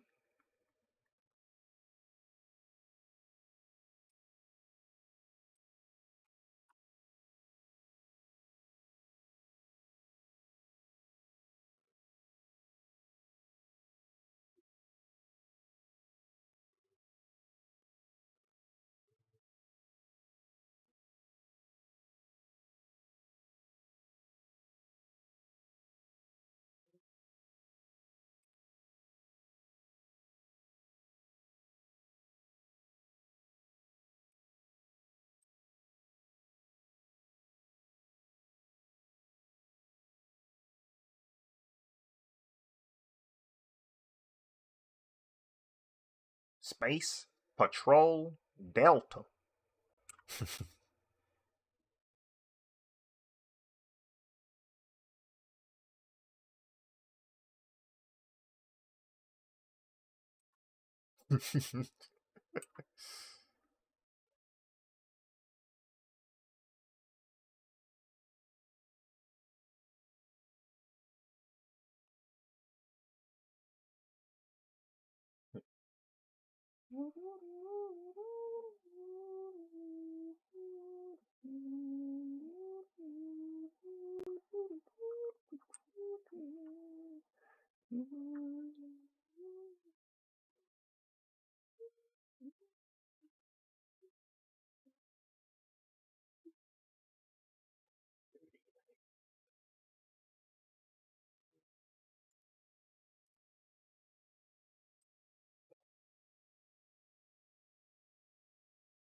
Super Saiyan Zeus.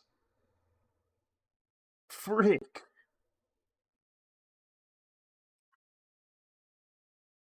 The things Fortnite makes happen.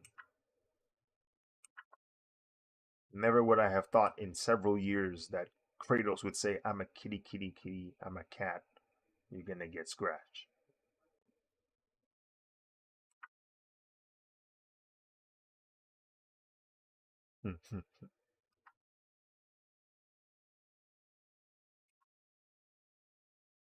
Like they no, like they let that happen, bro. Like they did that to Kratos, bro. This man killed a pantheon of deities, but now he's a kitty, kitty cat.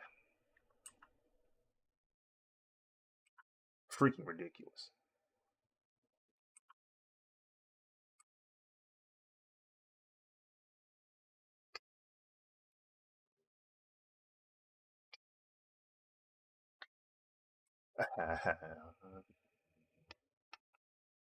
He slays for real. Man.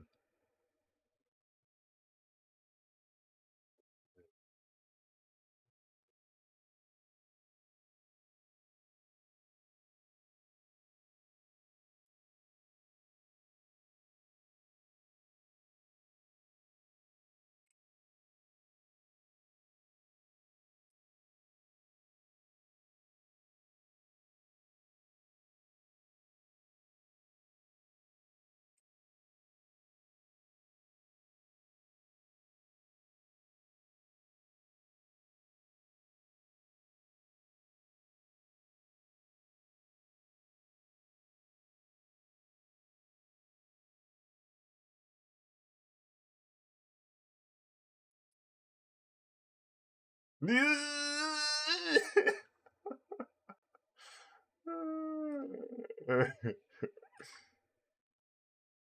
is funny.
Oh,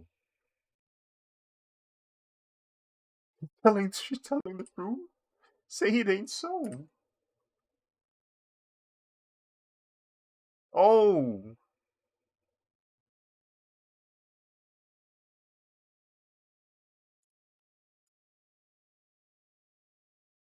oh my lord.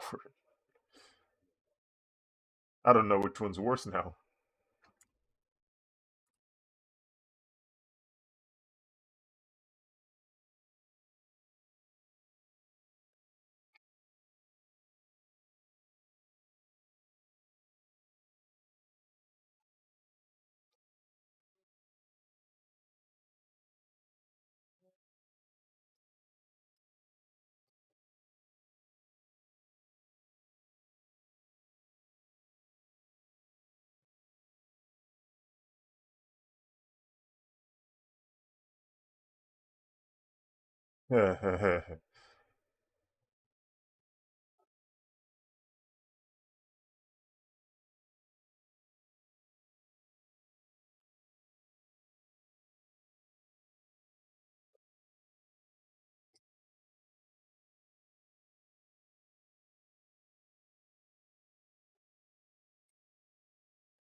Just the line art or like a second draft. Yeah, this is the second layer for detail. So the previous layer, all the blue lines were for strictly anatomy, just to let me know where everybody is and how everybody's posed. And now I'm putting in the details, the main details for each character, so that when I do line art, I don't have to think about proportions as much because all of it would have been established on this second pass.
if if Pierre is saying anything, we can't tell.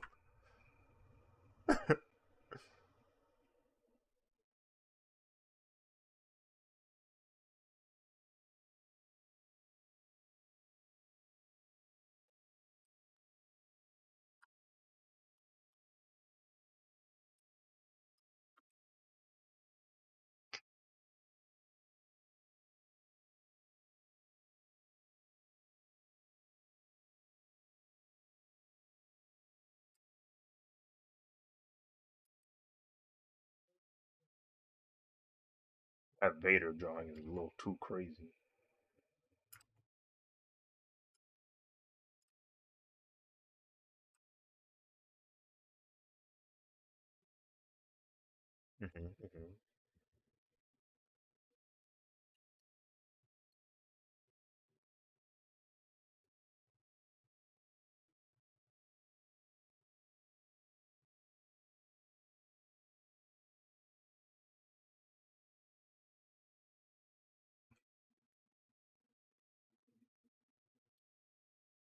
Hmm, hmm.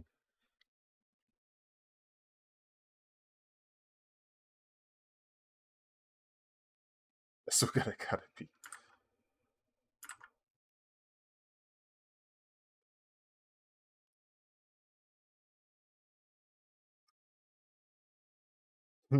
Cerberus.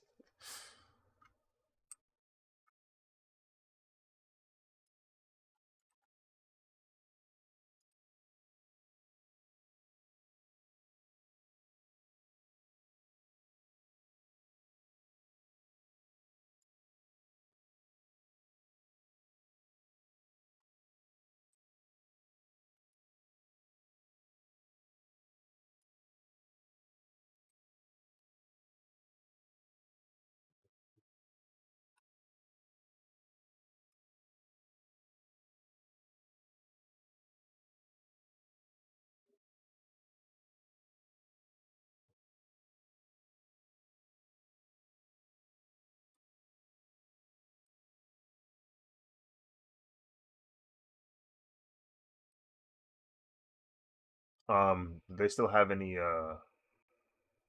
what do you call it? Are there any like creative things you didn't do yet? Creative mode achievements?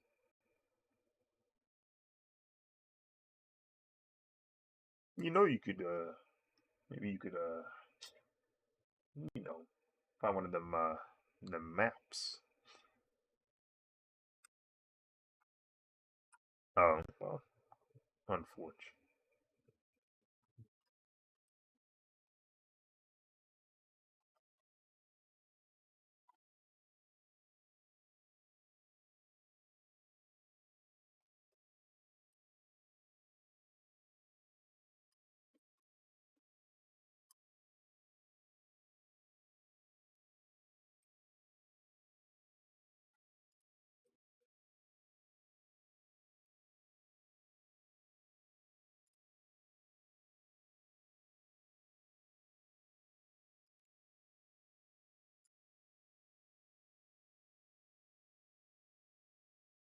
uh,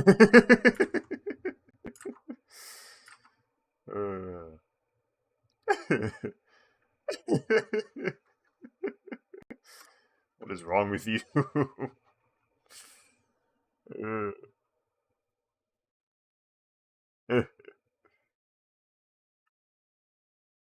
The minor bugs are strange, very strange.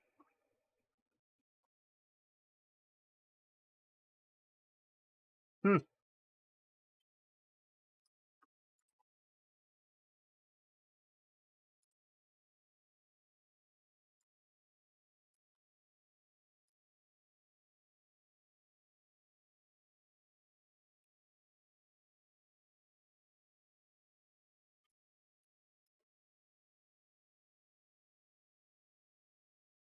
Deadpool with any kind of weapon whatsoever is terrifying.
Hmm.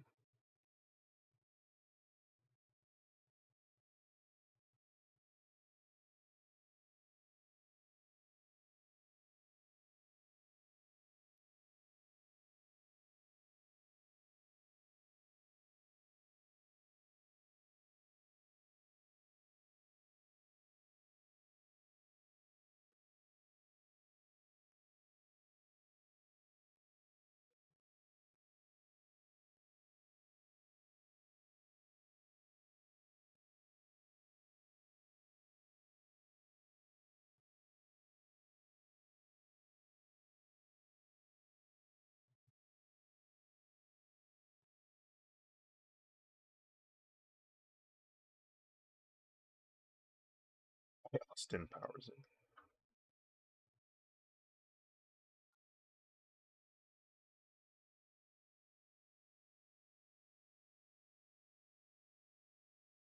It's over.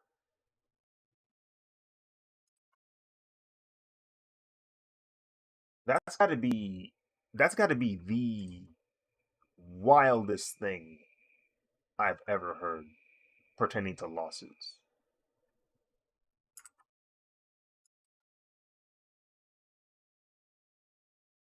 Telling somebody because you subscribe to this arbitrary streaming service, we cannot be held liable for essentially taking your wife's life. That's crazy. That's so insane.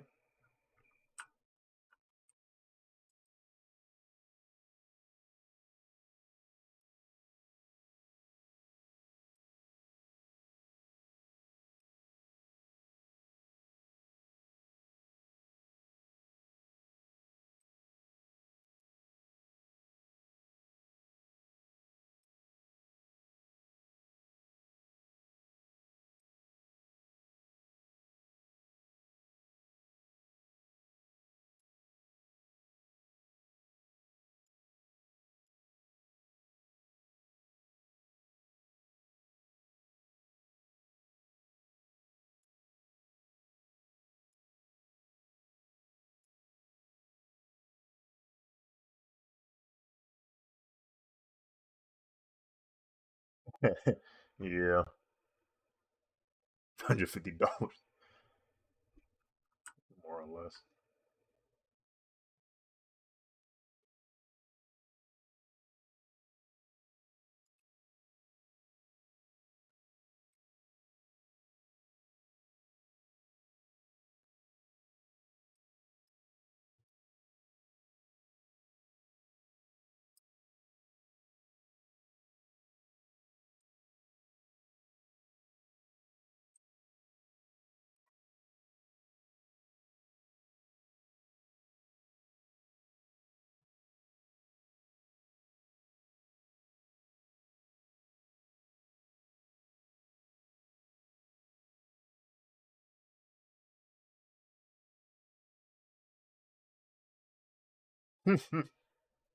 Something so simple.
In 2 minutes, no.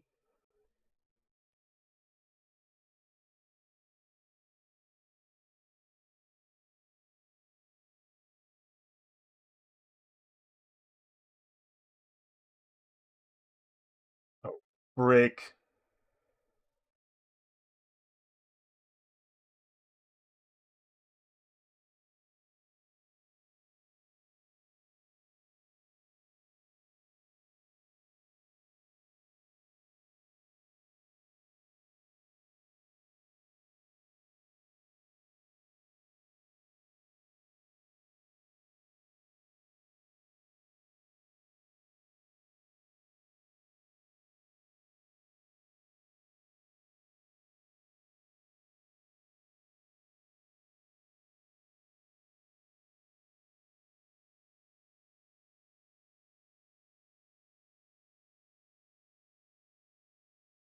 You're gonna try to squeeze the trip to Gambia in before New Year's? I'll try. What was I gonna say? I sent I sent them my passport because my passport had expired. So I was like, okay, let me go ahead and renew it. So I don't know when that'll come. It'll definitely show before December. Um, but I guess in Gambia is just a matter of do I have the funds to go there. If I have the funds, I'll go. But if I'm not, then it is what it is.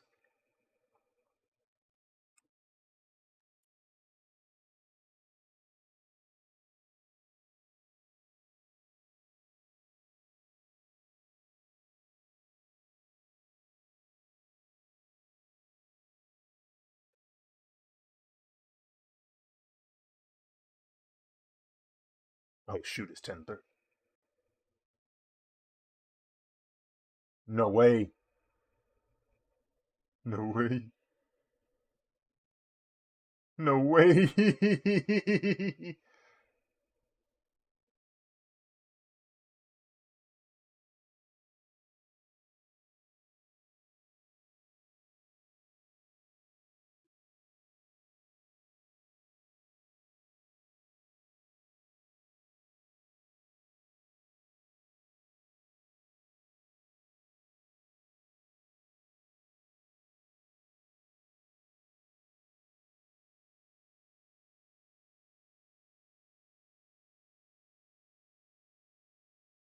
This is insane.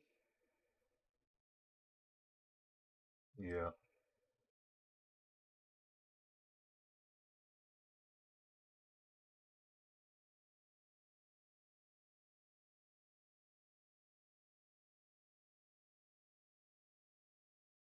Oh Lord.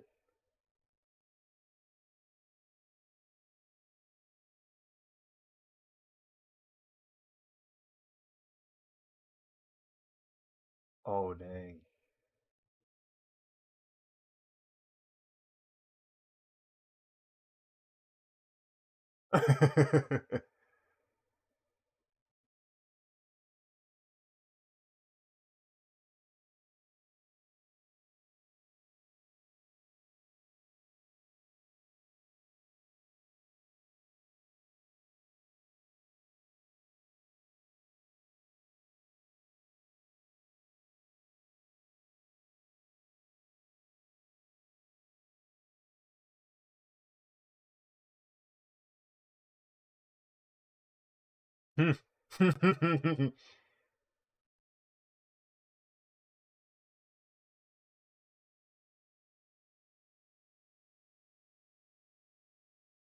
Sweat drop.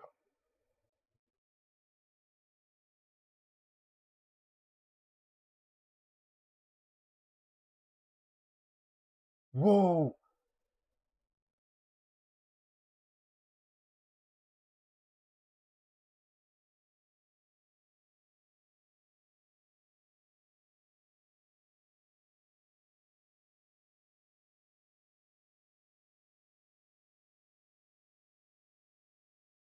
This is intense.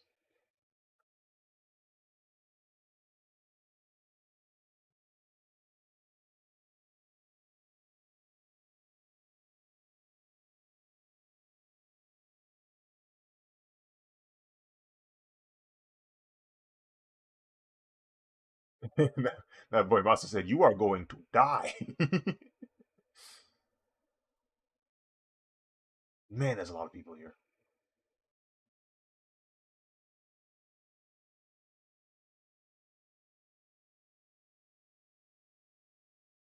What is a sidekick?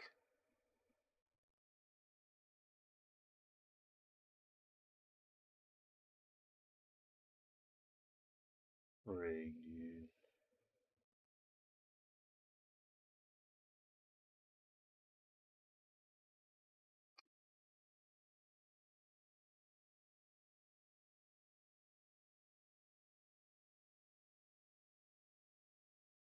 This is getting insane, bro.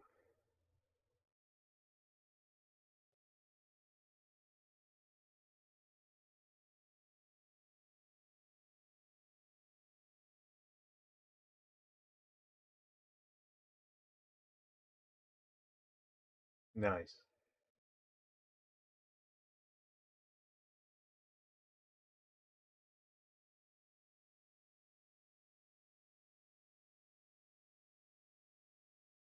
We'll go with two.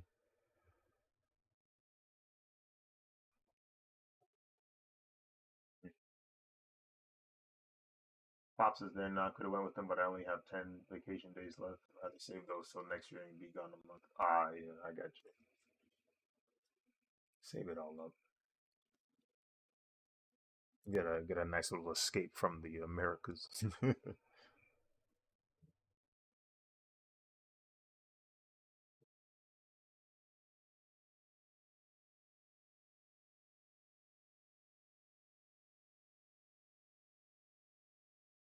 What did you do to my drink?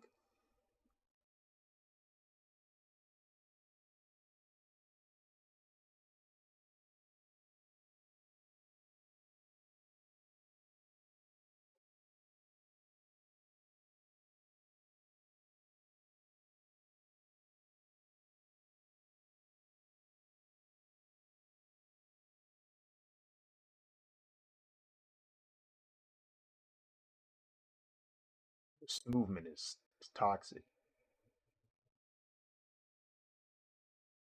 Oh,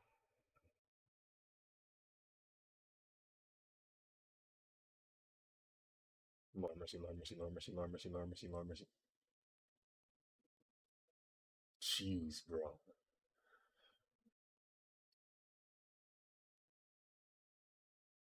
Oh, great.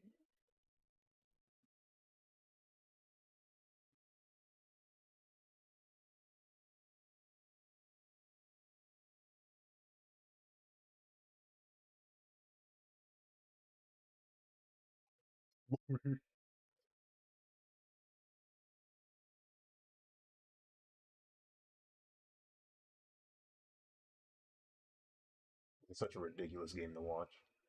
No way. No way this happens like this. No way this happens like this. There's no way this happens like this.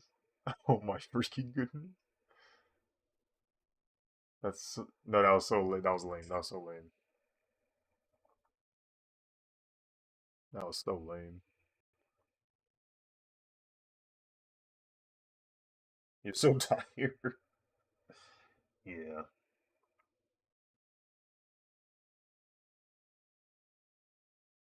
And like it don't help that if you look at the year we're in. What year is it?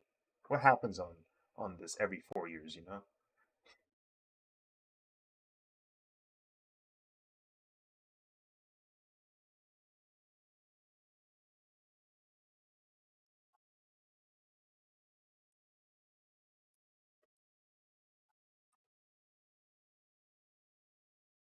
Whichever one is closest to Doctor Kelp.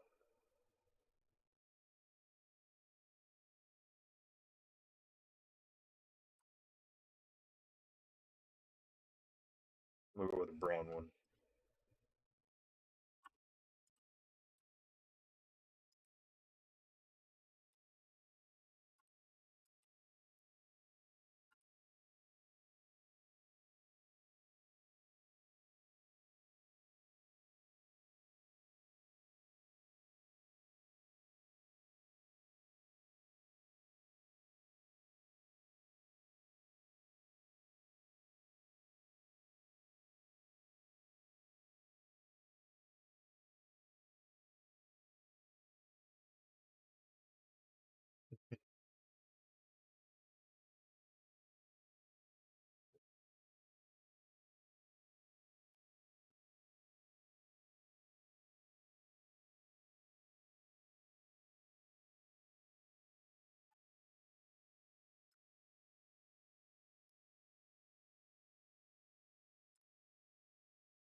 Congratulations, you won.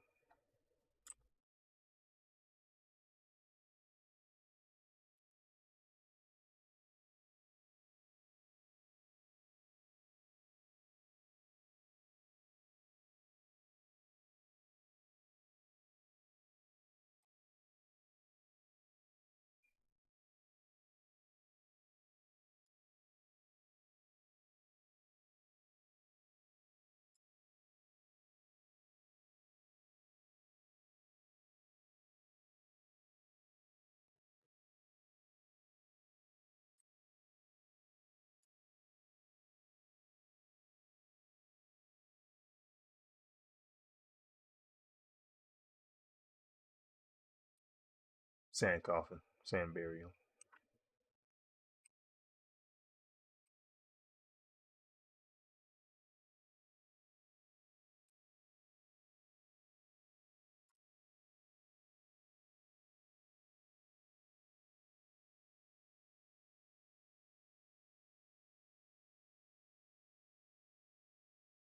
Interesting.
I know you're not about to translate midway.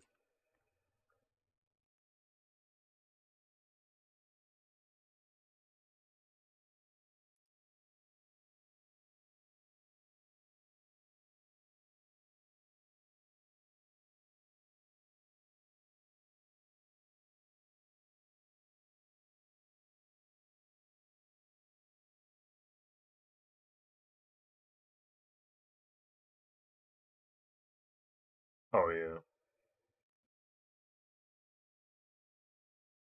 Nah, it's in the D23 trailer.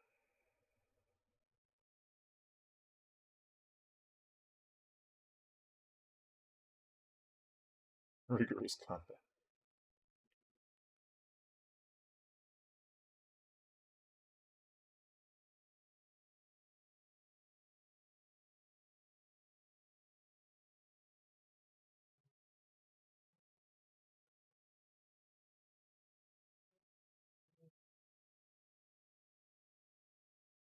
So wait,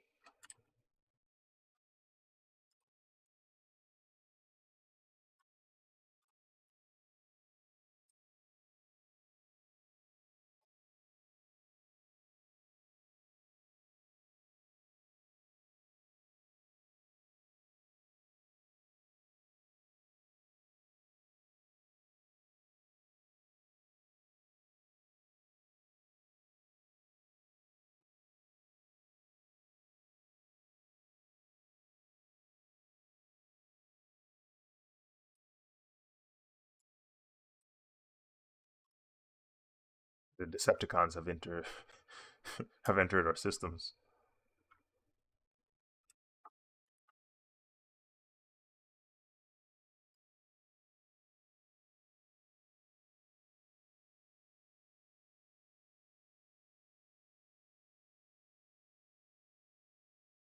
on Crunchyroll. Interesting.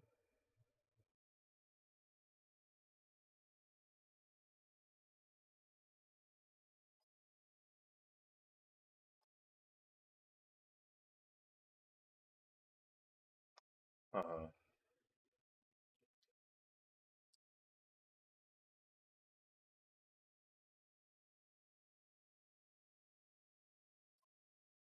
Interesting.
But why did Instagram not scroll down? I'm sorry, guys. I did not see any of these messages. It did not scroll down. Definitely one of my Power Rangers Samurai is definitely one of my favorites. I have class tomorrow. Really looking to work in progress. Thank you. I'm pretty sure you left already, but great.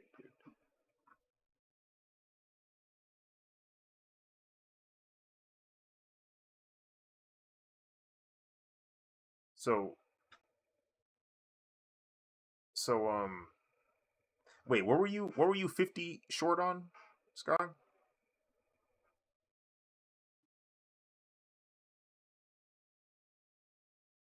Uh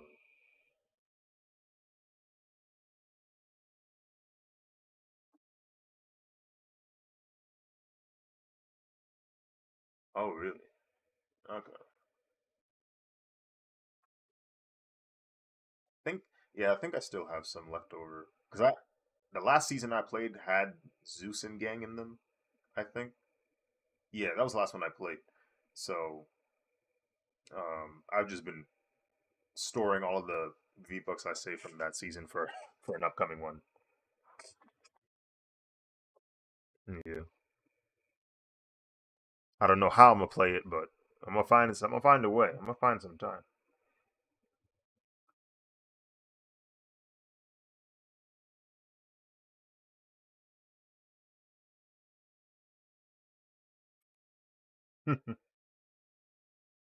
Yeah, honestly, because Lord knows I cannot compete.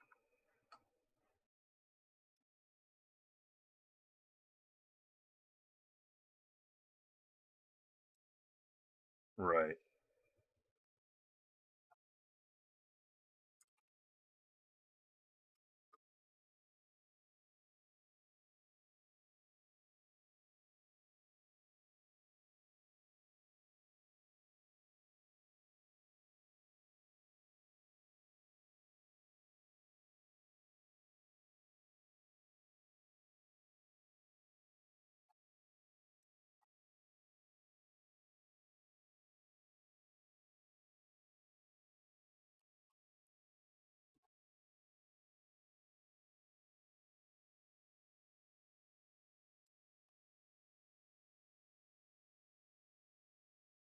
He was hit many years ago.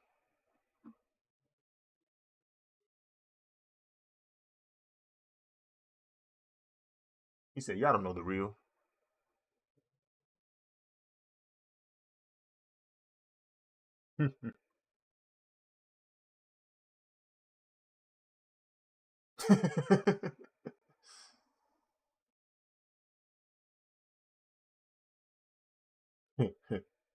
Speaking of, um, speaking of fans of Doom,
Nah, nah, nah, nah, nah, nah, nah. Run it back, run it back, run it back.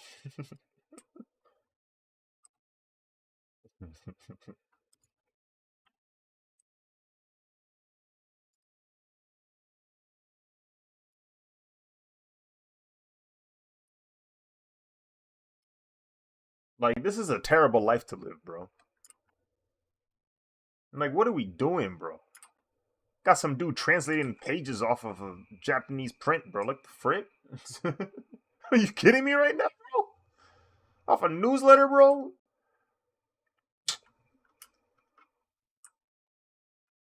Like end of 2019 real?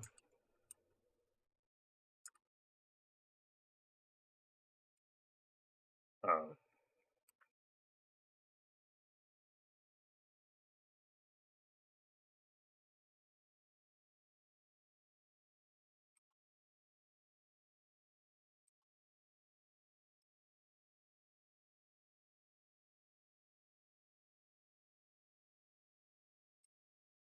Jeez.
You're probably right. I've seen some gross stuff happen.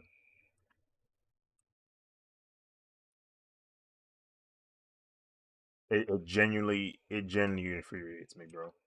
Genuinely.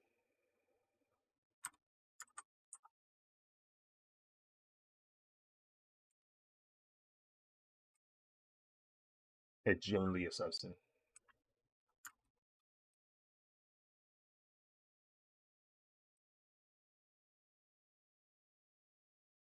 Borderline habit.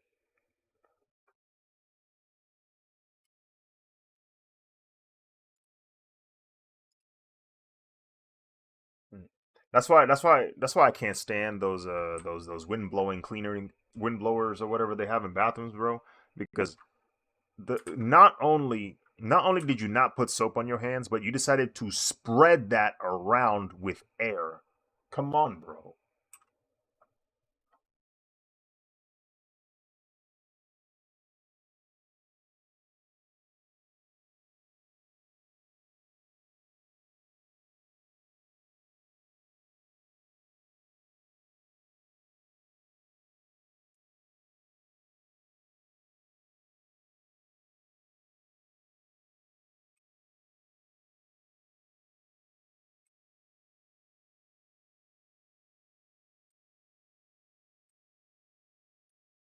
I promise half of these diseases wouldn't spread if we just, I don't know, became a little bit more hygienic.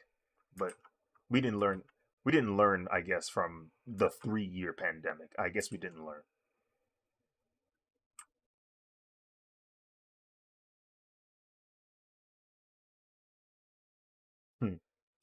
Brother, you're dying because you're not using soap. Look at the other world. They're not dying because they're washing their hands.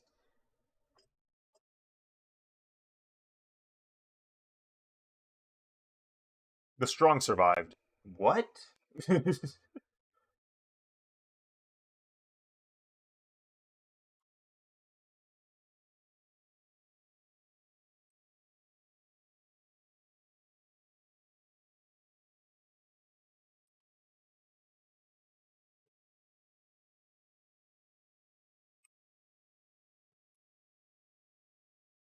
Round two, I guess.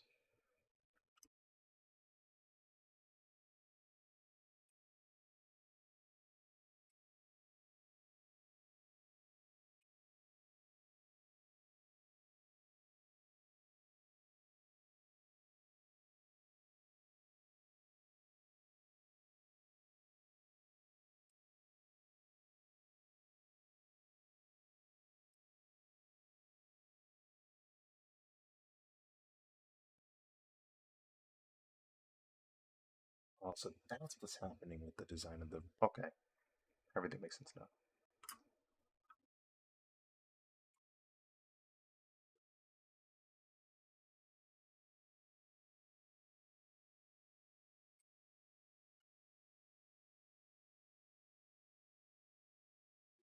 Speaking of Japanese,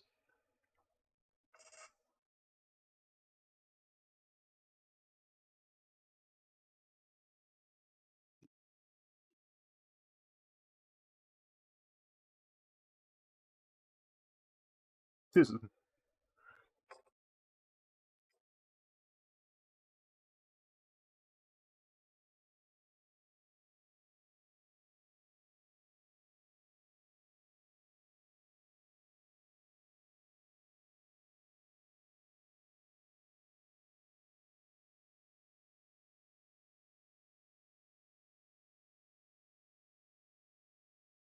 hmm,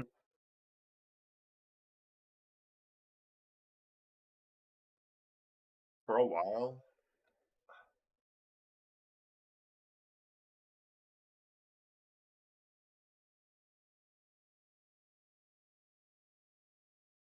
I remember when I was a kid, I did not mess with cheeseburgers. Like, yeah, like I would ask them, just give me a burger with no cheese. Like when I went to like a restaurant, like a fast food joint, like Burger King or McDonald's, I'd be like, hey, can I just get a hamburger? Like, can I just get a burger with no cheese whatsoever? And I would get like heated. I would get heated if they gave me a cheeseburger. Now I mess with cheese, but back then definitely did not like it.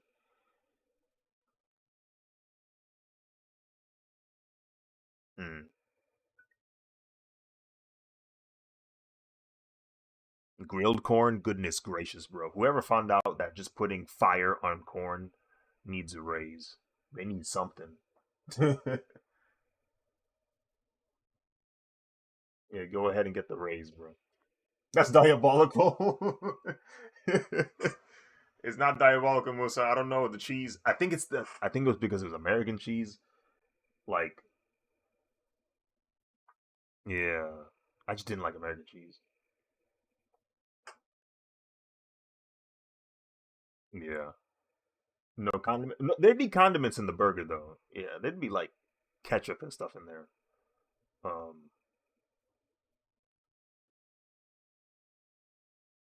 Pepper jack, I mess with heavy. I mess with pepper jack heavy.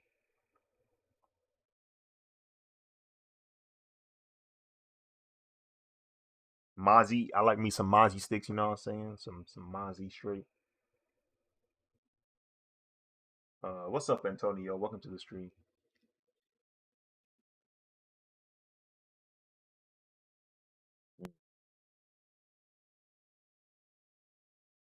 Mm-hmm.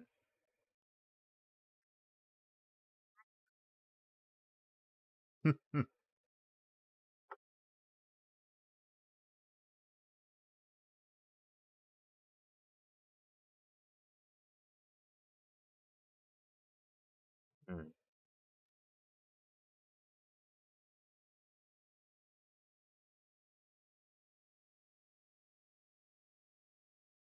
Mm.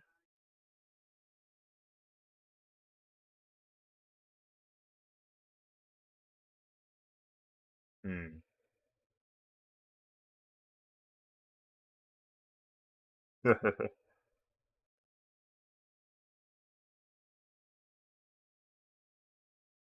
Mm. I want to try halloumi cheese. Have y'all tried halloumi cheese? I'm not sure what halloumi cheese. What is that?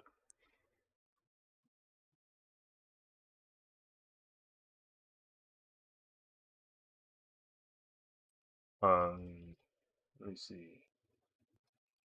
Looks like chicken. Oh shoot! This actually looks like chicken. What the frick?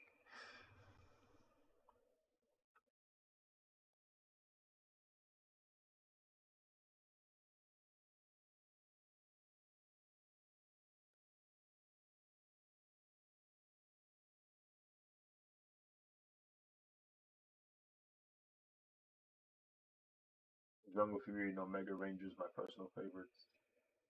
Samurai, RPM, and Ninja Storm were okay. Yeah, by the time I got to Mystic Force, that's when I started losing track of Power Rangers. Like I would catch a couple episodes of Mystic Force, and then after that, I just slowly but surely faded and faded and faded to the point where I just didn't know what was coming out. I would hear by name some of the Rangers seasons like RPM, Operation Overdrive, Jungle Fury, Dino Charge. There was like a Dino Charge, and then there's a Dino Fury, two completely different seasons. Um, there's a Samurai, there's a Super Samurai, there's a Mega Force, there's a Super Mega Force, there's a Beast Morphers. And it's just I lost track.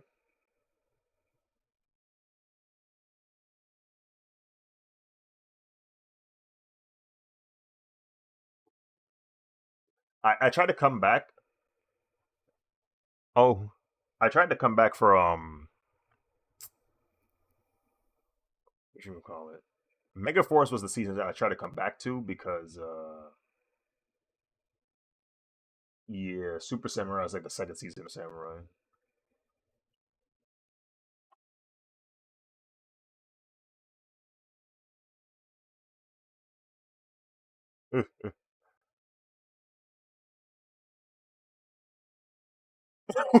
What?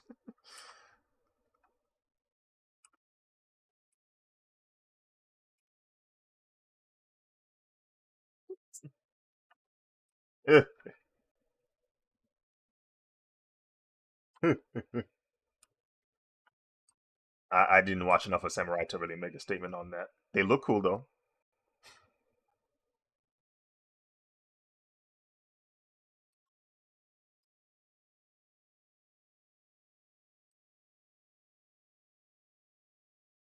The I tried to come back for Megaforce because I found out in the Super Sentai version of it that they had this epic like battle where basically every Sentai came up, like every Ranger pulled up from the jump, like from the beginning of Super Sentai, all the from and then they had like this epic battle. So I was like, oh okay, there's no way they're not gonna adapt that into the American version. So I'm gonna just try and watch a season that has it.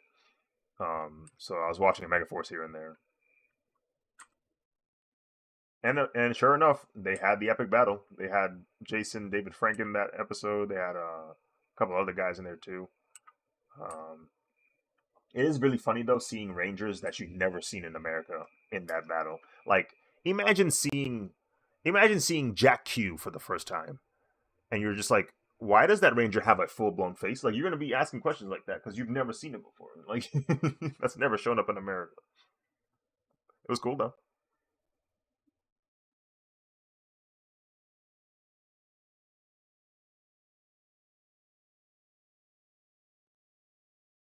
Hmm. Wait, or are you gonna spoil them on? Oh, dear lord, dear lord.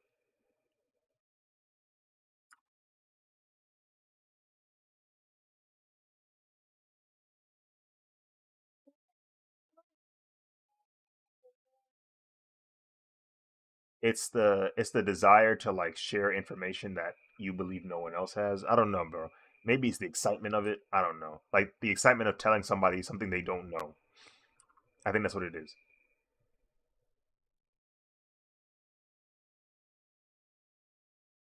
Yeah, it definitely needs to be studied so we can abolish it. Yeah, whatever fixation you have on this lines and characters, I need you to cut it out. I don't need that.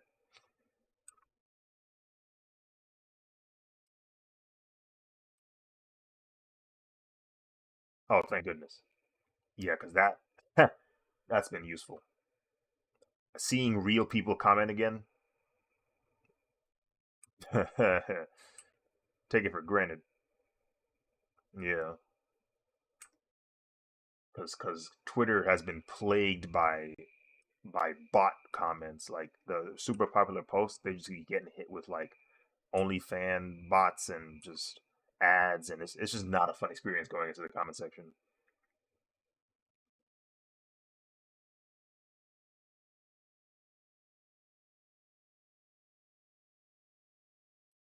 Other oh yeah, other memes and stuff. Yeah, memes, videos, repeatedly just copied and pasted. Just like goodness gracious, bro.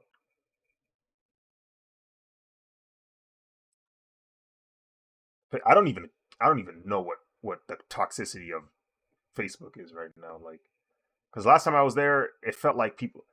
I don't know. Yeah, I don't know. Every time I go on Facebook, I look in the comment section, and it look like people don't think. So I have to leave, bro. Cause it's like, man, like I don't.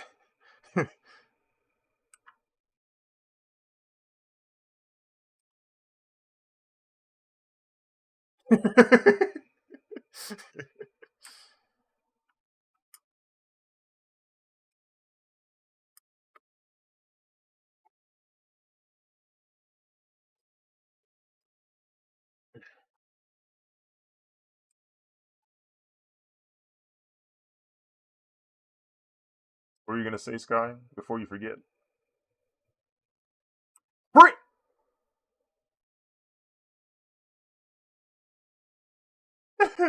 Talking about Facebook.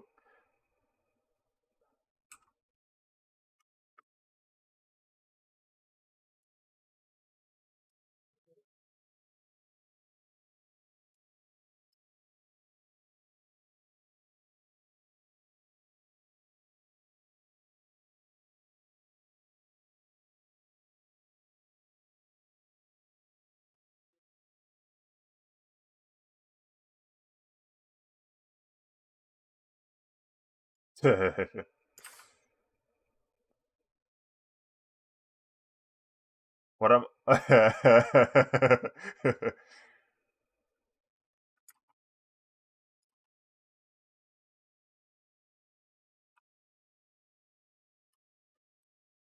Jeez.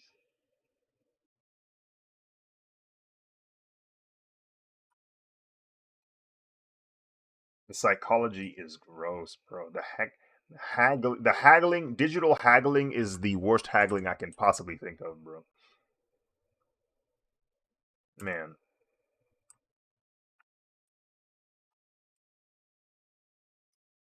no way. So it's like the investment, the sunk cost fallacy is strong, bro. Their spirits are crushed because they spent all this time discussing the price. Oh my lord.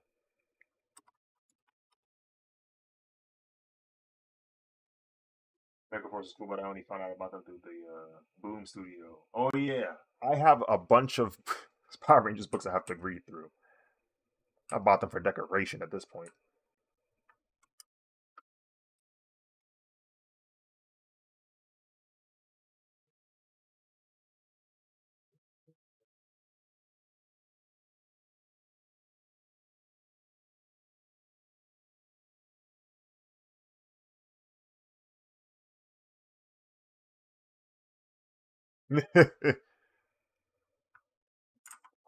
Yeah, as we discovered from S.P.D.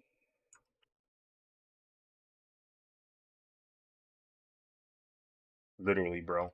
When brother yelled SPD emergency and he found it sounded like Alvin and the Chipmunks, I said, "All right, bro, all right, bro."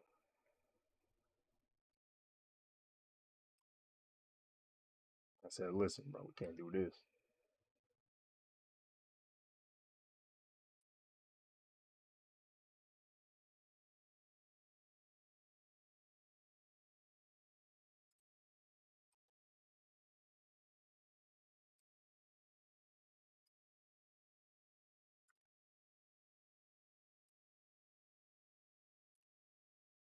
Samurai on Pluto.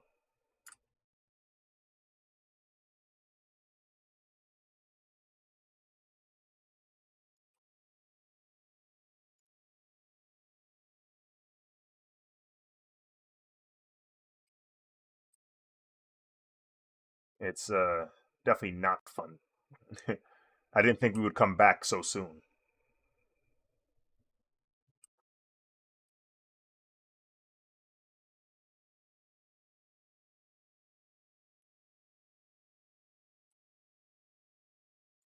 It's nice, yes, yes. Tourism, tourism,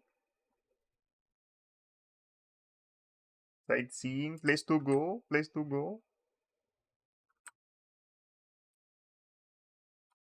Teacher.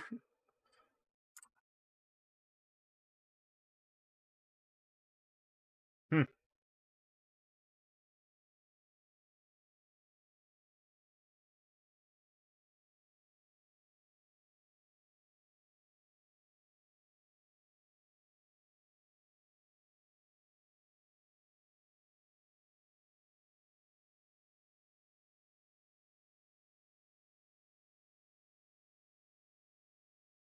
Honestly, just bought my Power Rangers comics for the Power Rangers reference. Well, I mean, if you're gonna reference the Power Rangers, you might as well reference the Power Rangers. You know what I mean?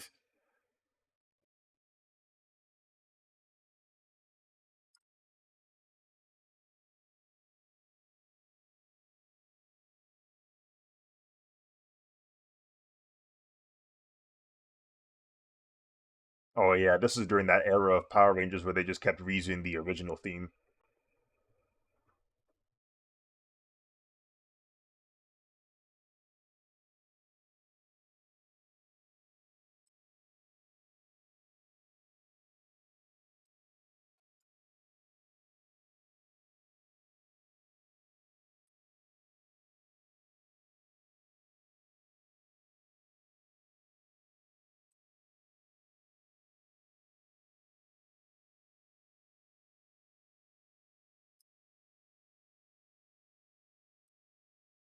Hmm.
Hmm.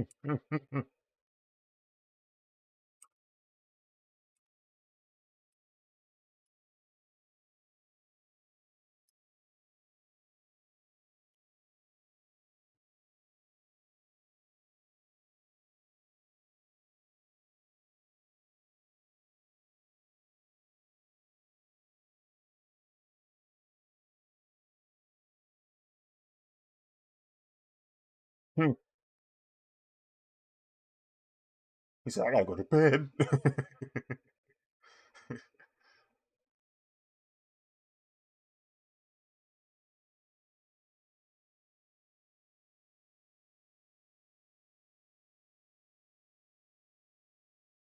because you were passively watching it.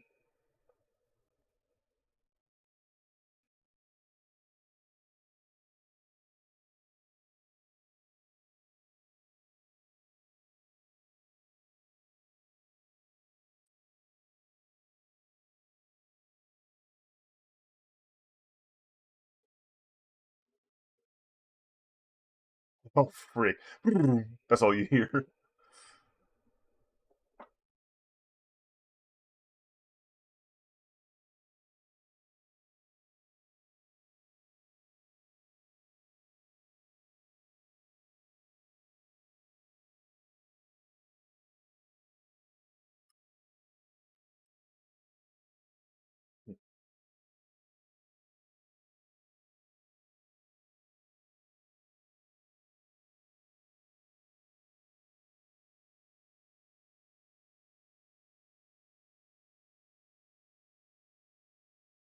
Oh frick! It's bulk.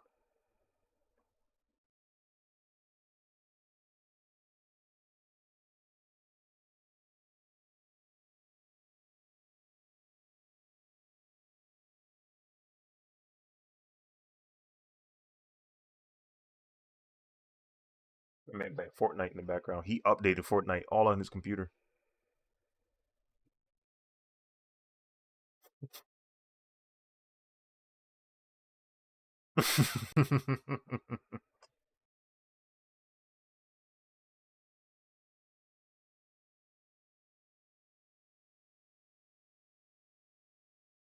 Why does he look so much like Skull? Are they physically like? Are they real life related, bro?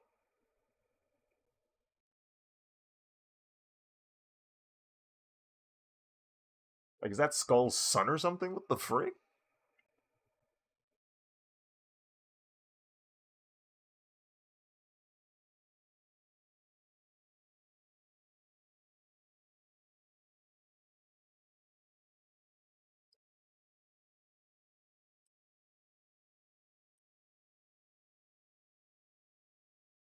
Oh.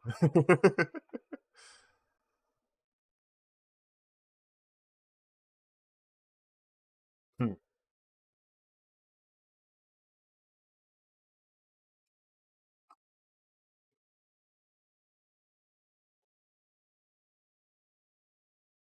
I'm not even. I'm not even. I don't even have the facilities.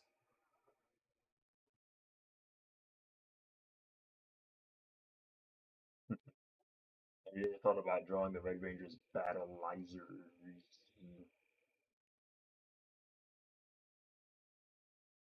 No, not really.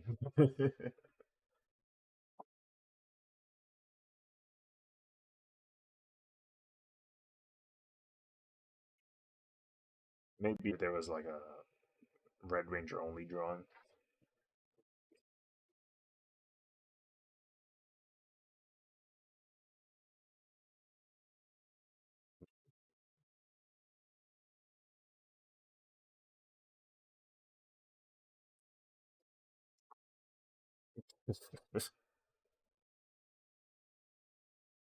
Yeah.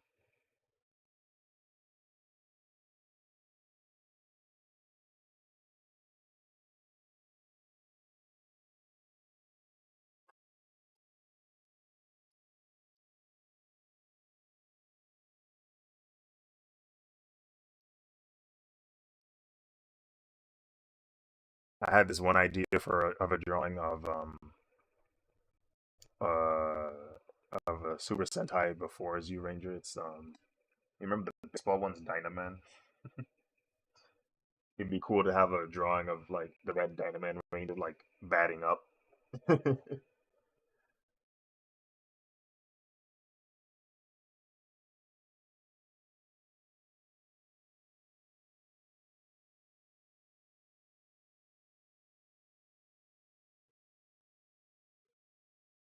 You said what? Space Cop Gavin.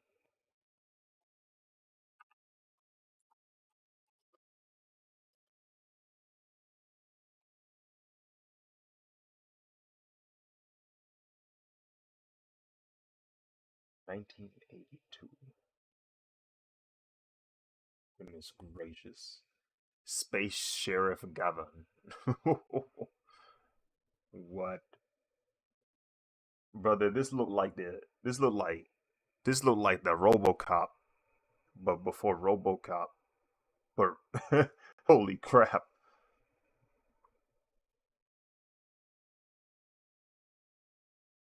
Well, they kinda cool though. They they kinda heat. That chrome finish. No, literally, bro. You kind of guess.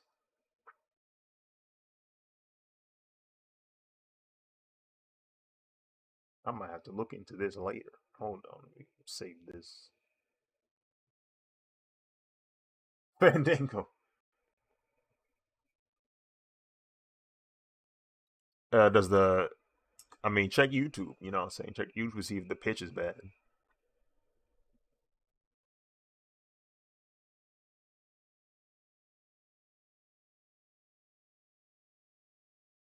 Because that only happened on S.P.D. That wasn't an issue on Ninja Storm. Like Ninja Storm, they didn't have that pitch problem. Um, or Dino Thunder. Neither of those had pitch problems. Yeah, it's deeper instead of higher. That would be insane. Yeah, I think it's only SPD that had the pitch problem. I don't recall it happening on any of the other seasons. Like literally any of the other seasons.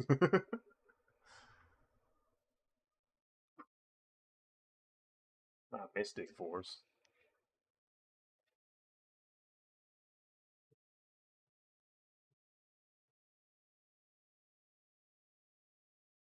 You know what? I know what to do. I'll make a new folder and I'll call it Tokusatsu.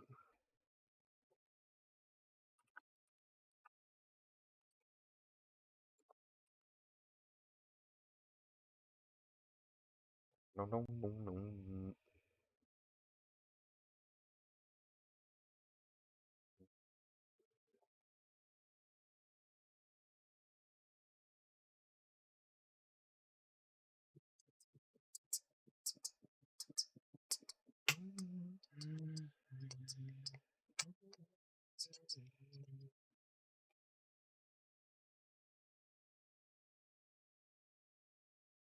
Oh yeah. We got a chopped and screwed version, bro. We was getting scenes in the future, the past, the present, all in one go. I remember there like, is this a cold opening? Brother, the whole thing was shifted forward.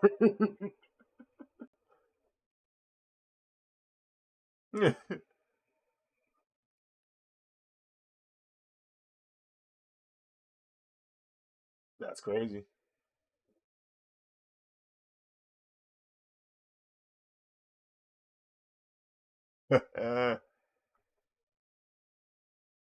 Round two, baby. Round two, baby.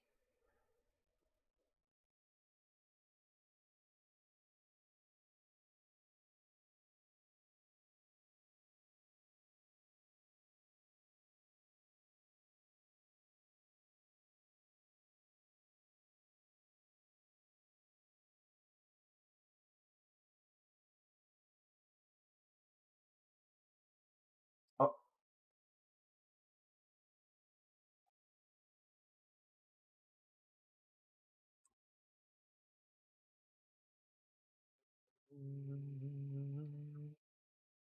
And I guess, I have more faith in the official channel showing me the first episode then. Yeah, that's the only downside with the YouTube channel. Like the quality is like 480p and the bit rate is low. How you do that? How you have 480p and still have low bit rate? Made no dang sense. Made no dang sense. Man, goodness gracious.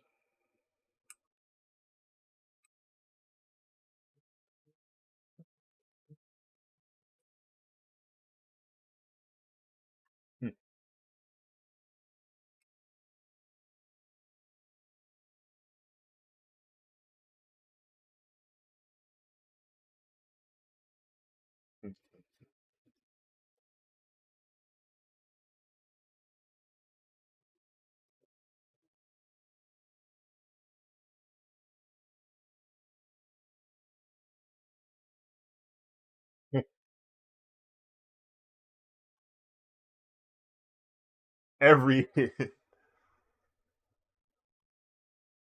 Oh shoot.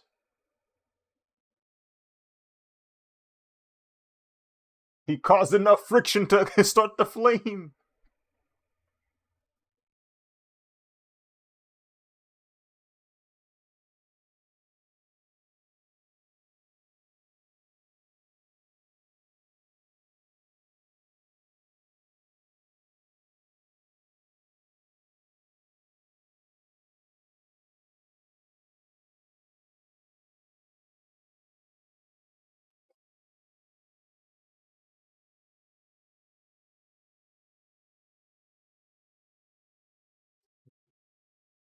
Miss Nintendo.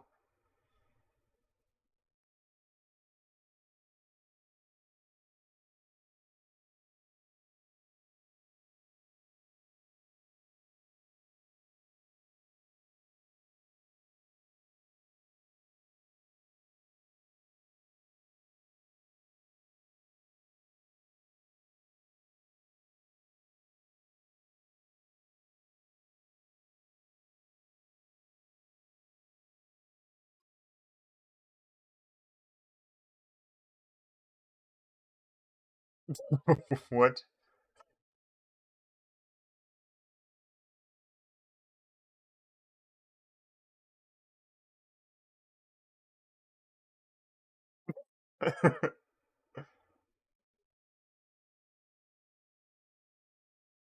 You gotta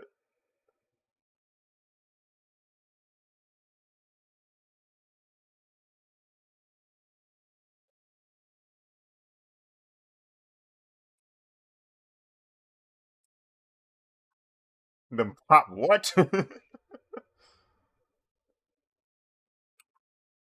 Man. I know the pants were small, but the hairline wasn't.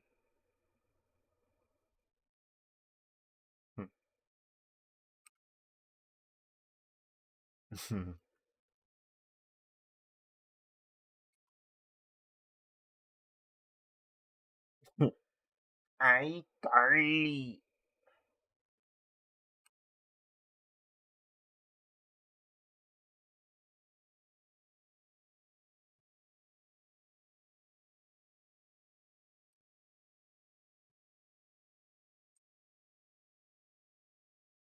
Kyle Massey.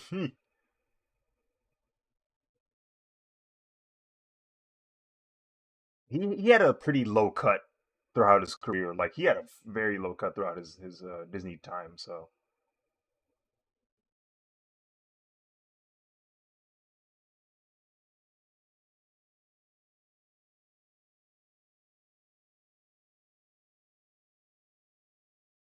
you talking about his brother?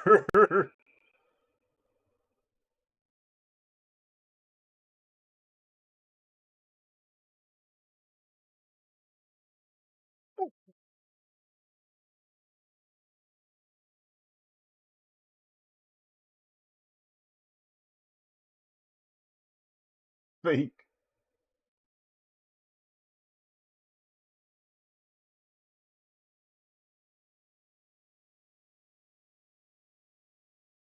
This is what happens when you feel people from New Zealand, bro.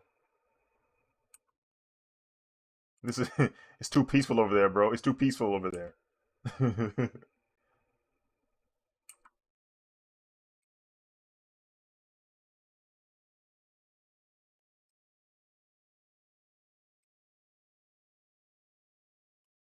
Oh, frick.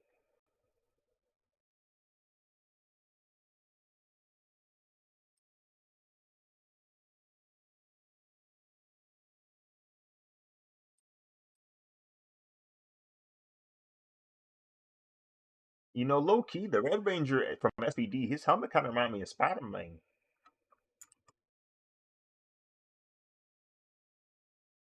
Yeah, like if you take the silhouette of the visor and make it white, you got yourself a Spider Man helmet.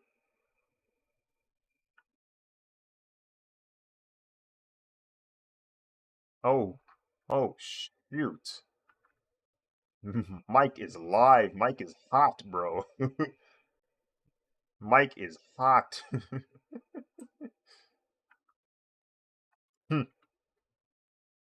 Everything, everything got picked up.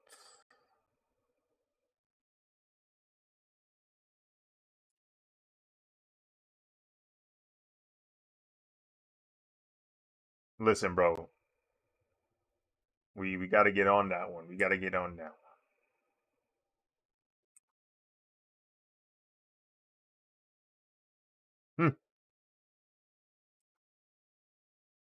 No way.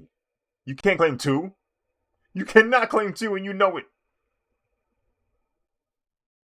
I already claimed black anyway. When the trailer dropped, I already claimed black. Remember?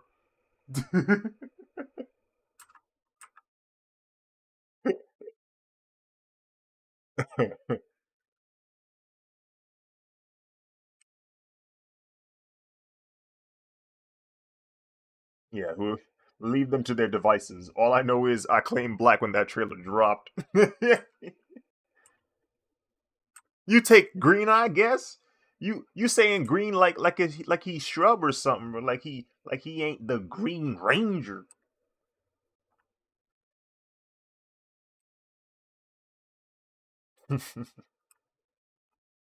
Oh,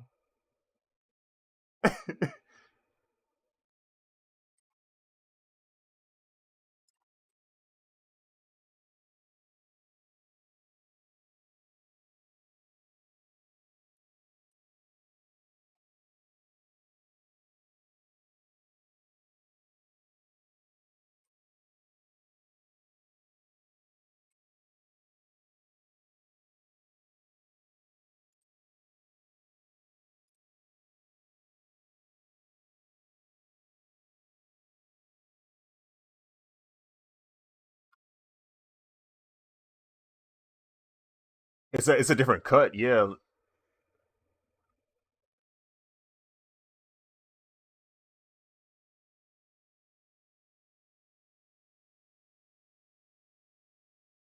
Oh no.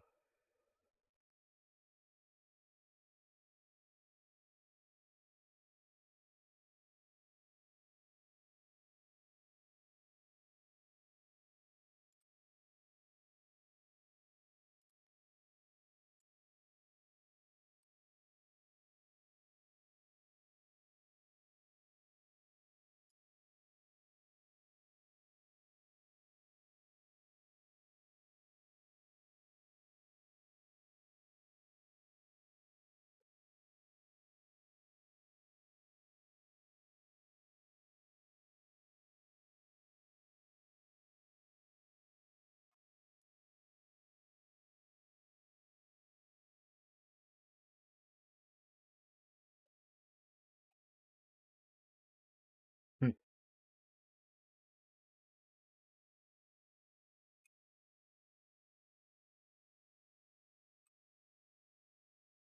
Tommy. Oh shoot. Timothy Chalamet as Timothy Chalamet as Green Ranger might be a banger.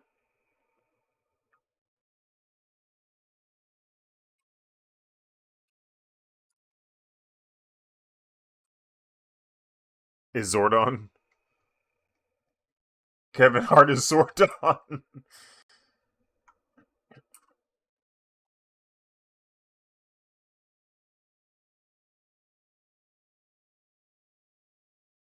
I picked all of y'all because y'all teenagers with attitude.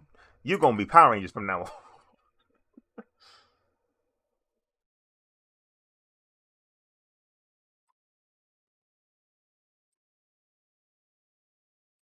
His mere presence alone would kill any kind of mood, bro. Any vibe that I had.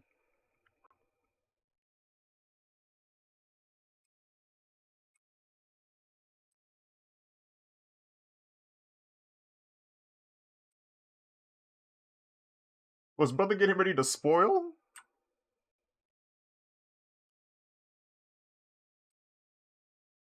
Like we caught up to the previous chapters?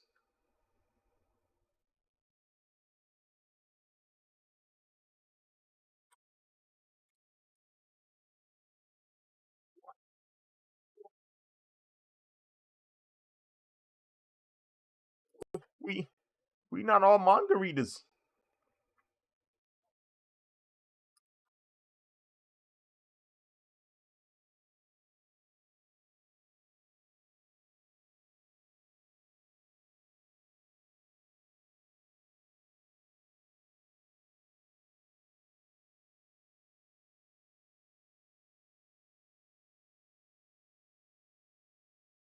It's a cool logo.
Game show. Yeah, this is kind of introduced like a game show.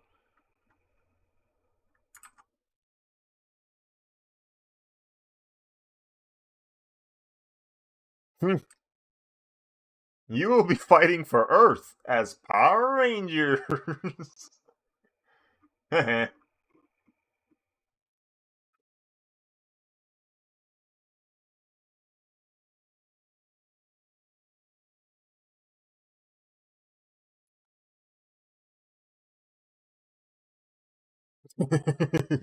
He does look like them.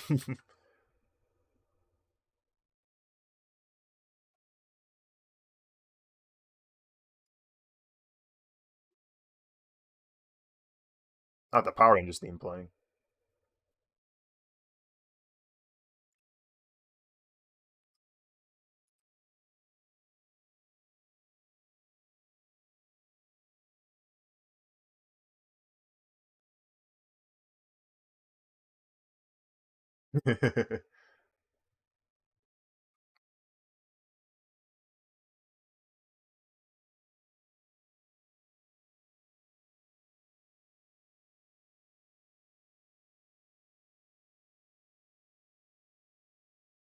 I know they sweating.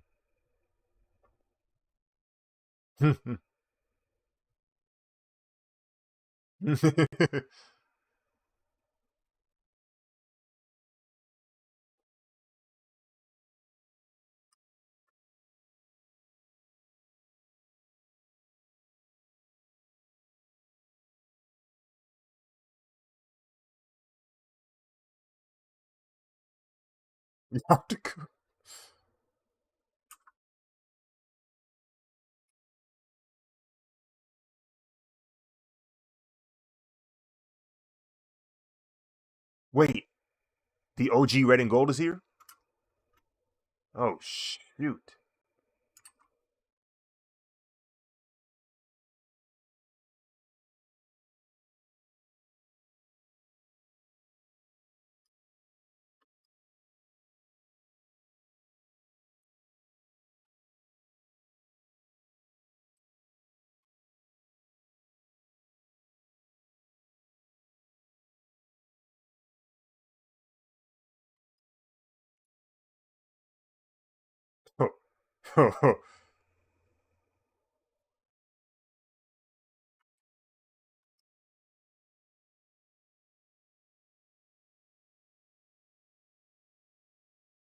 Oh my lord,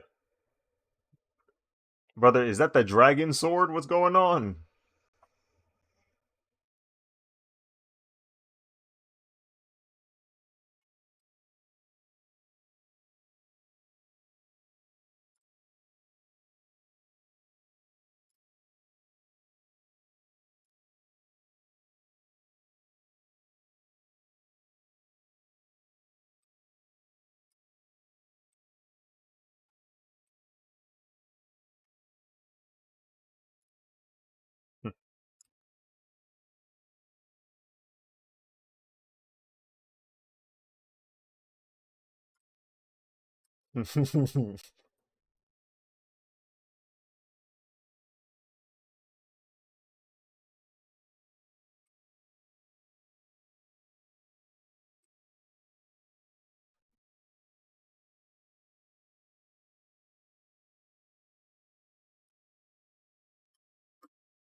Brother is drawing kanji.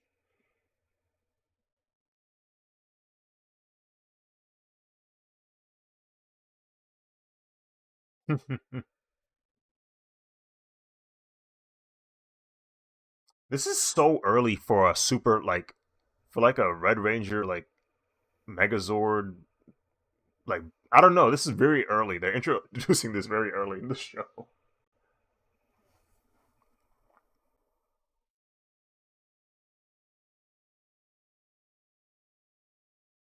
Yeah. So this is what we're gonna launch in October. 3 months later, when people pick up the show, we're gonna drop another set of toys.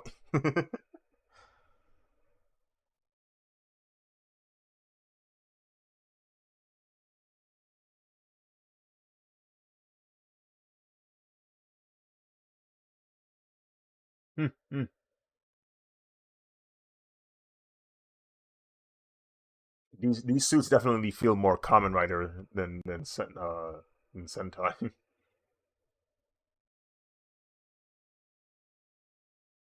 Like in this form.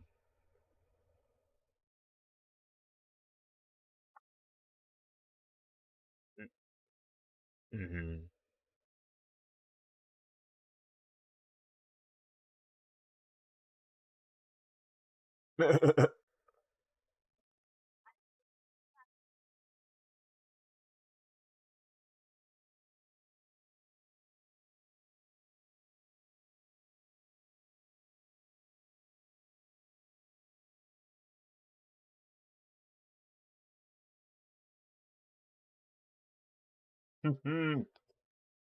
Yeah, it saves all the safety regulations. Nothing's super hard edge. Nothing super pointy.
Oh,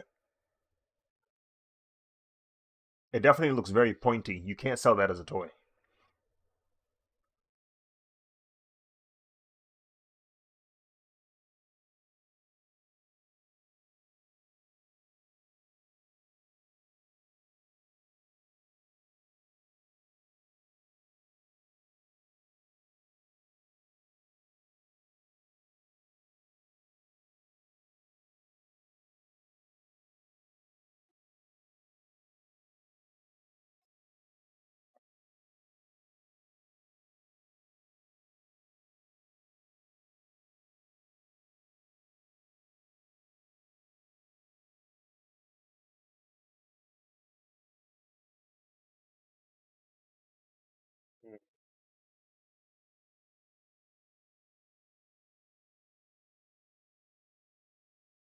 Like spider suit.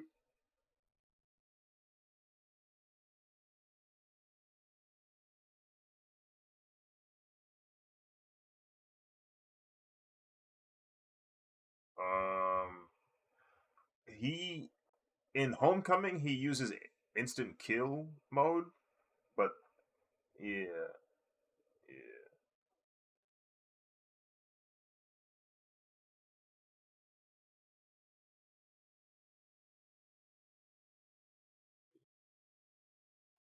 Saludos desde Venezuela. Hello from Venezuela.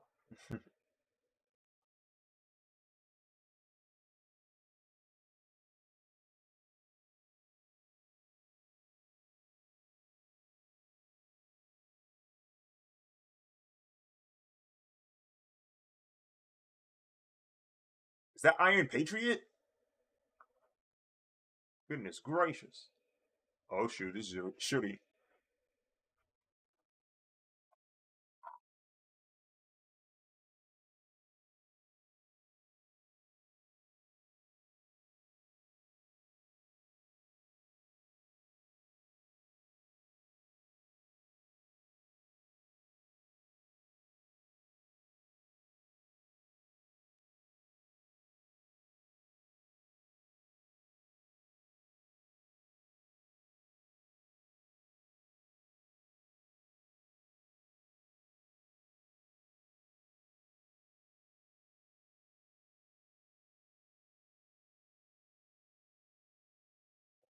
Ichi Ichi ni Naomi-san no uchi de pa te arimasu. Goodness gracious.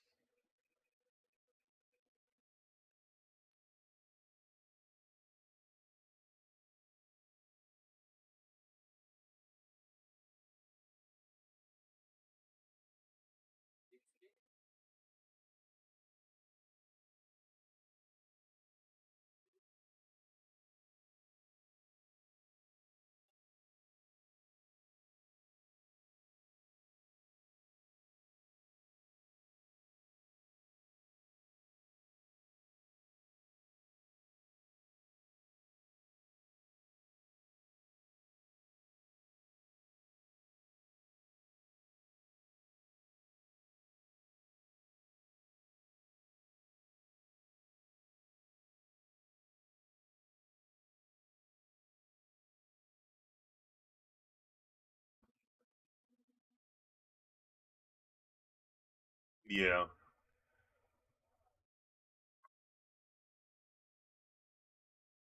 They said, man, just remix the old one. You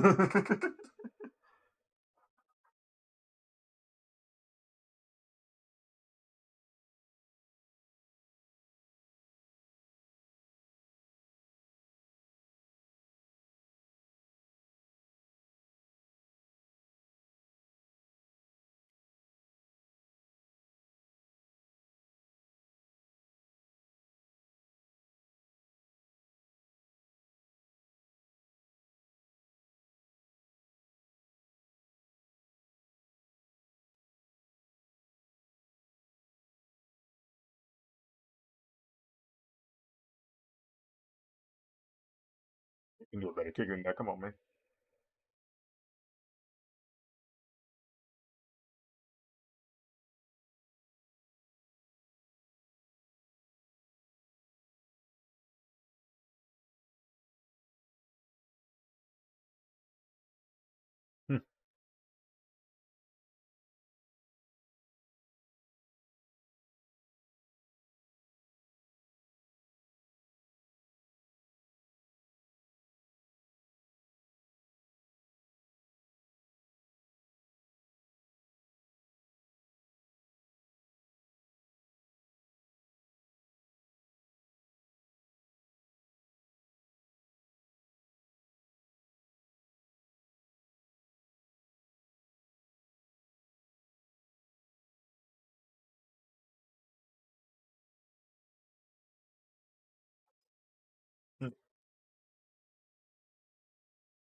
The laugh.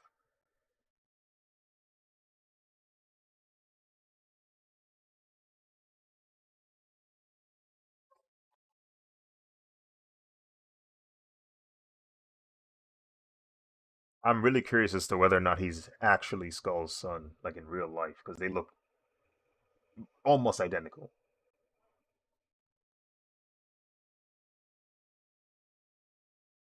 No, I mean the actor.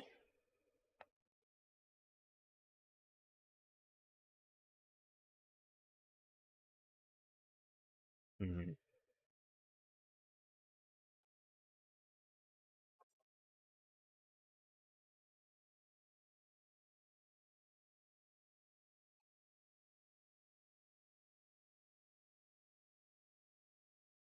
But I got hungry.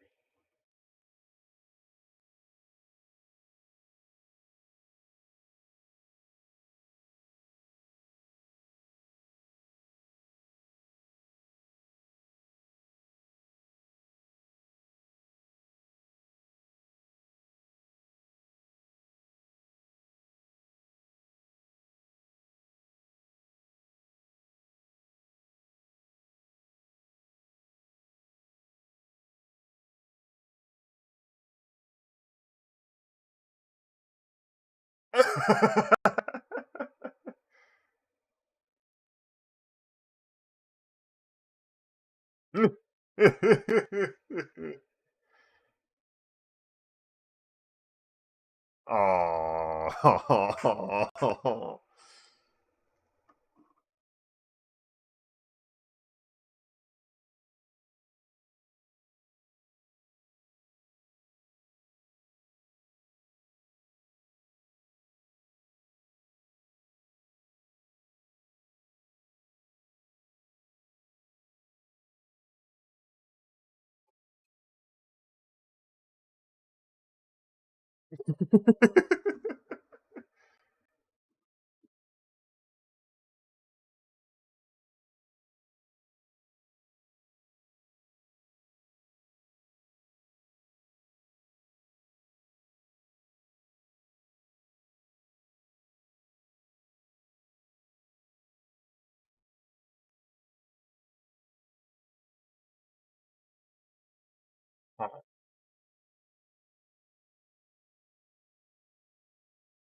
There's-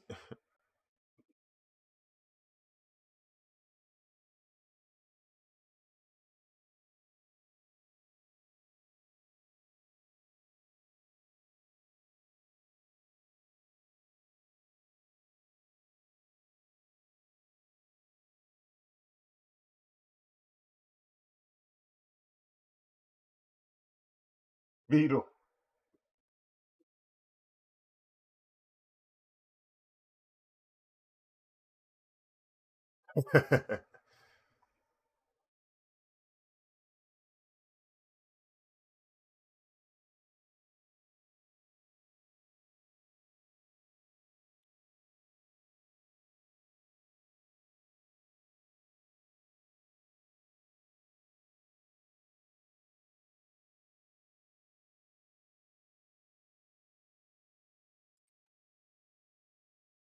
Mm.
Movement.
Inception. Oh.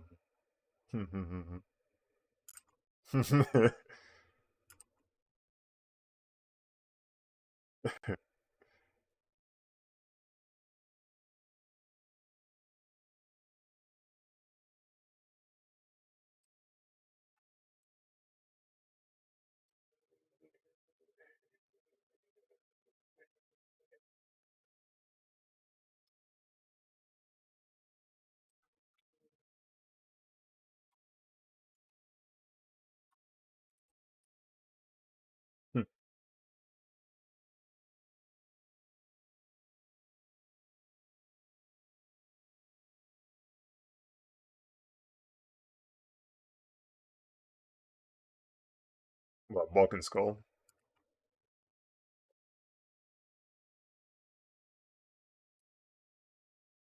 We we acknowledged it. We were like, eh, they're here. And then after a while, it kind of became nostalgia. Like, oh, he's here. And then it's just, that's as far as it went for me, at least.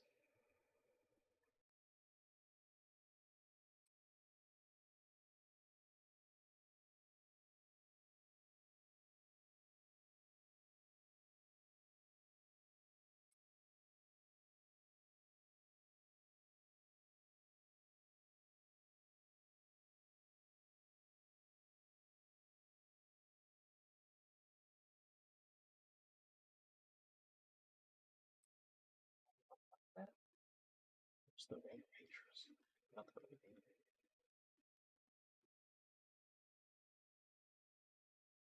they have to pay rent to know.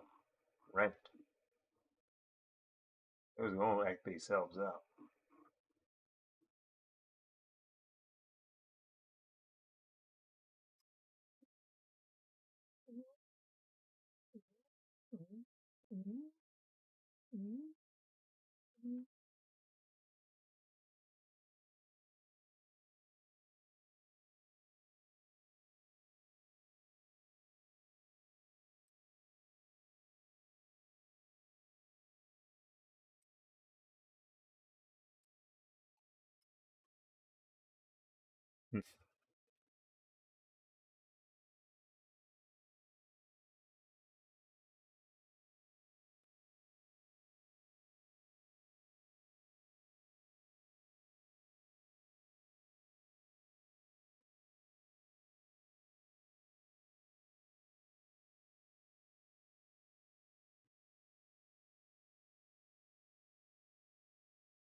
Oh,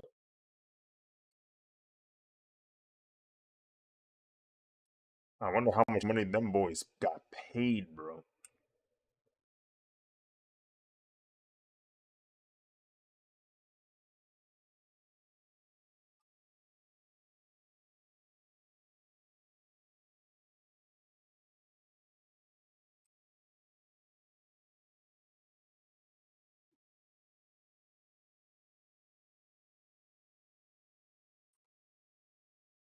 Oh, whoops. oh,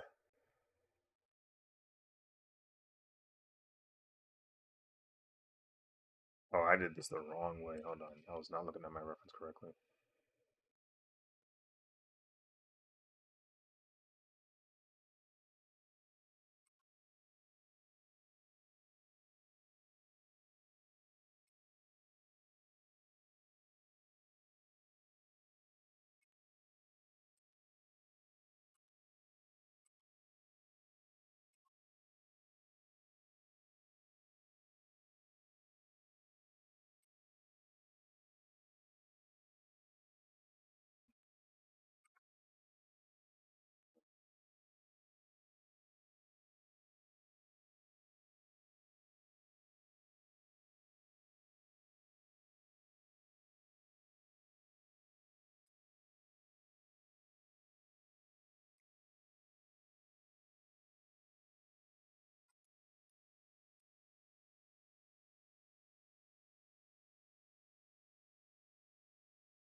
Oh, it's Frost.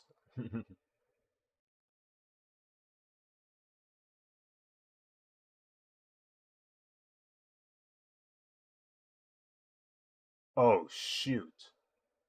No, that's Winter Soldier. That's Winter Soldier.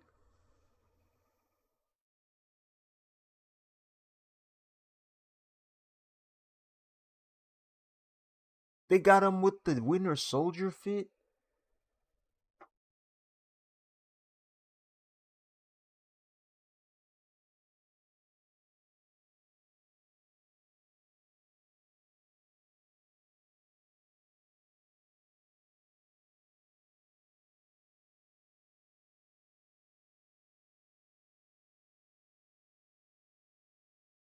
I don't know if it's still streaming on Instagram, but it's probably going to end very soon. So I'm just going to prematurely say thank you all for watching on Instagram. If you want to keep watching, tune in to twitch.tv/zdraws or youtube.com and just search my name. You'll find either my vertical or horizontal live stream.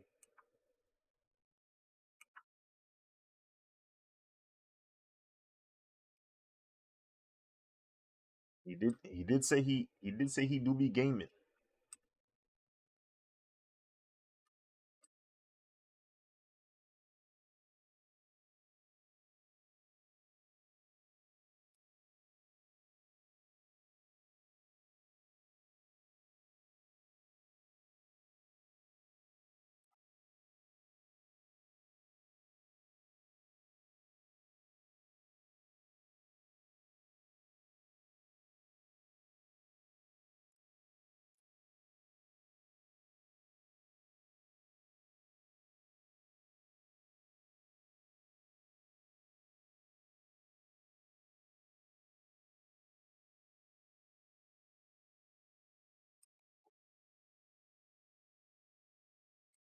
Hmm.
Where?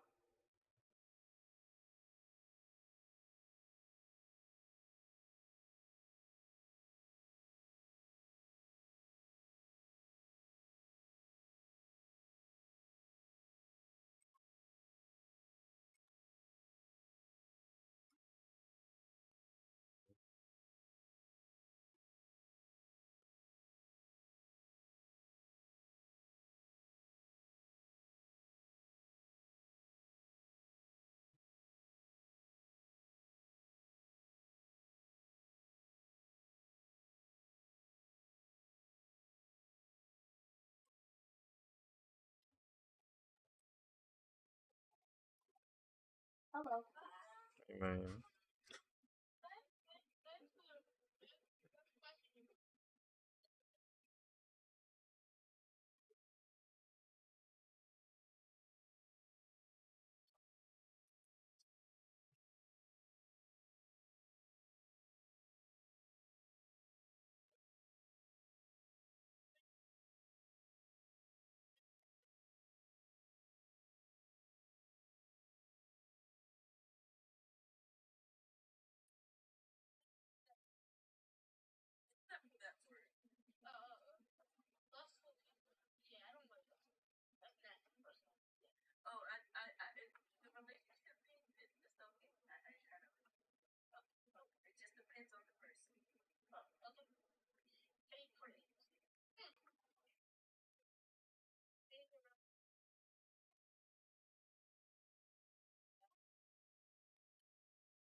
Mm.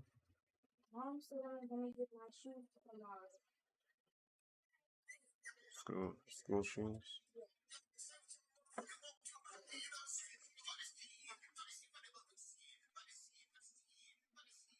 Black Rose, hello there. Welcome to the stream.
Oh, he don't care. He don't care. Yeah, I don't care.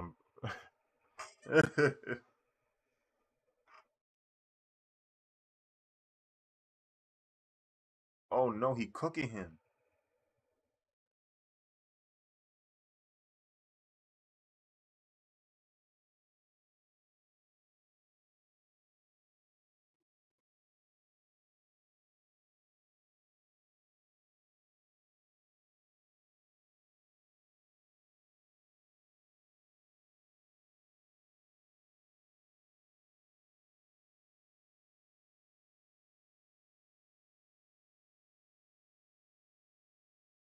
What?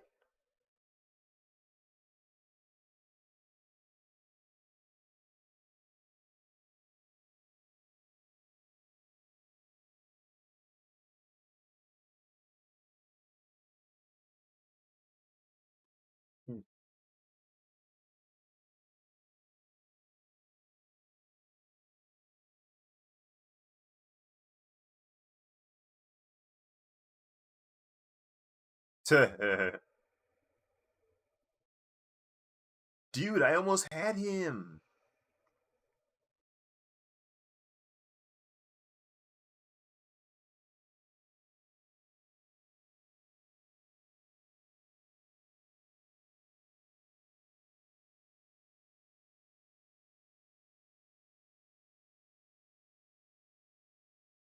Why did he say his weakness?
Hmm?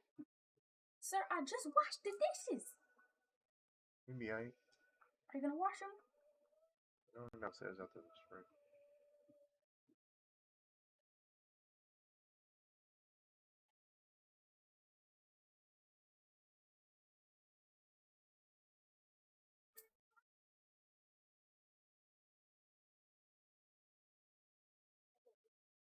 Hmm? Change the color. Or should it be blue?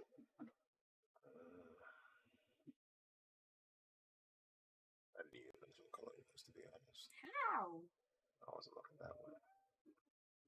But you can divide. Yeah, but I'm like,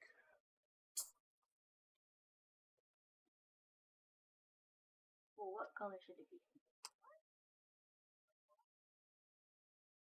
Pink?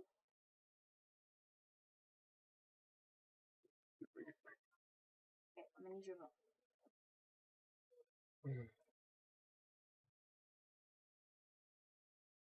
Imagine black LED lights.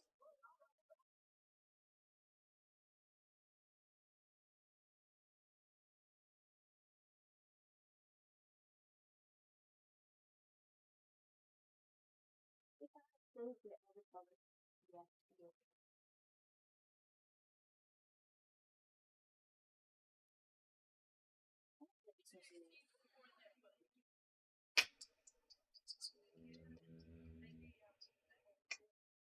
Ah,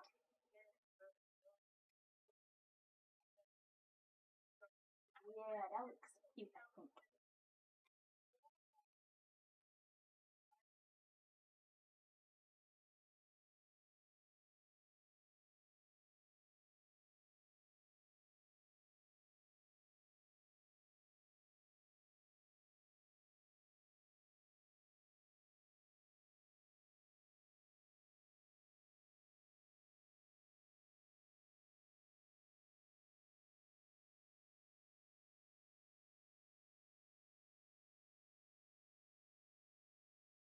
Are you were in class? How are you in class?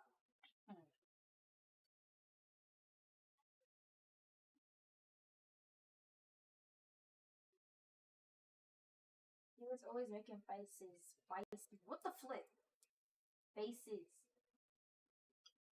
And when I would do this, he'd start busting out laughing.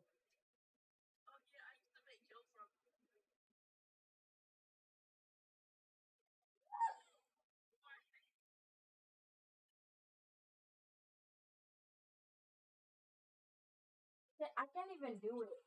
I can't even do it. No. You got something for me?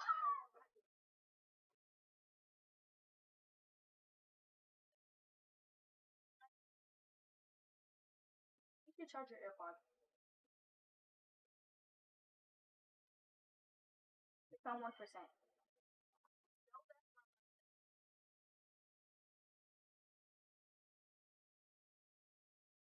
WPO, duh.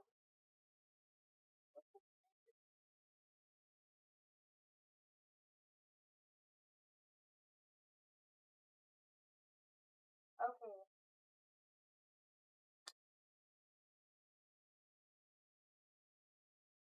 Down.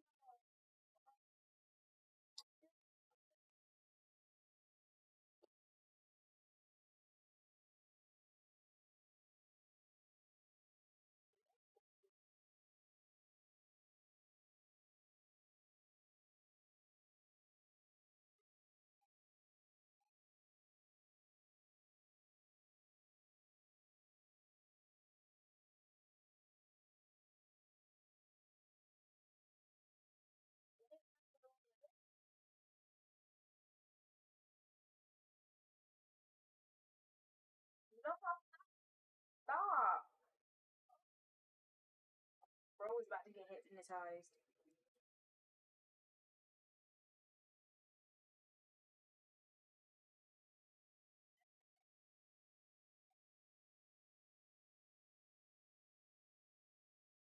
Okay, you can join me. Send that to me so I can repost it too.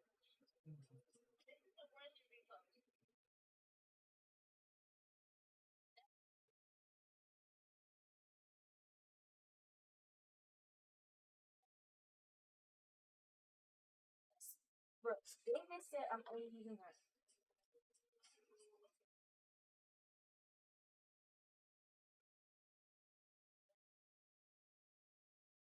Nobody gives a darn if you're dating anybody. Okay, cool, you're dating somebody. Like, what?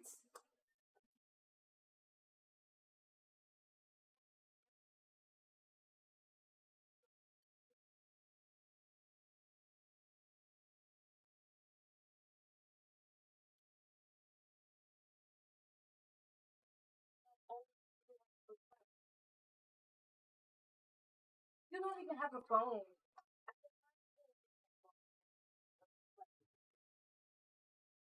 He didn't even have a phone at the time, so I don't know what he's talking about.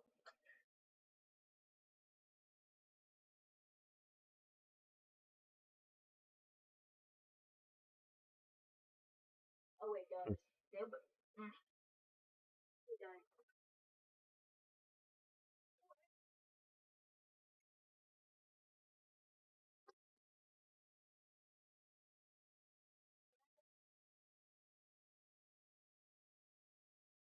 I know exactly who it is, and I swear if I could slap him upside the head, I would.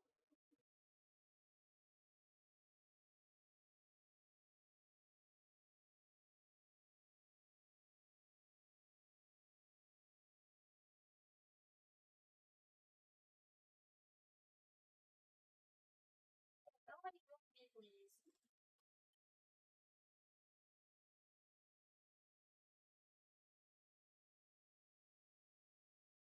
This game, if you're upset, like if you're just upset in general, you can just shoot people's brains.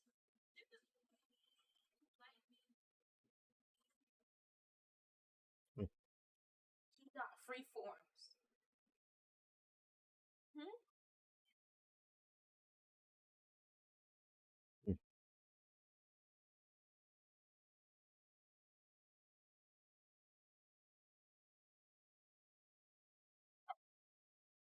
That stalker that be like, hey boy, pop up it up.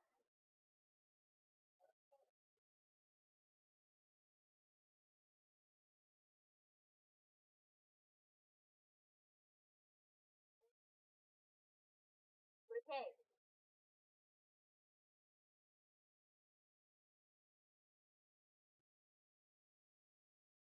Oh, Buddha.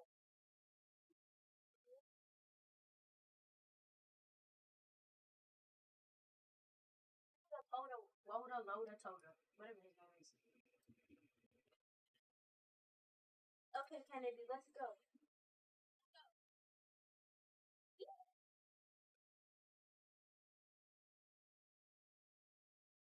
Yo, this song kind of majestic.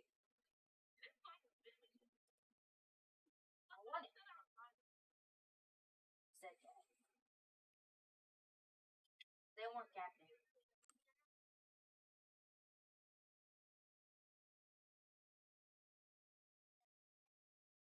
I'm about to irritate somebody today.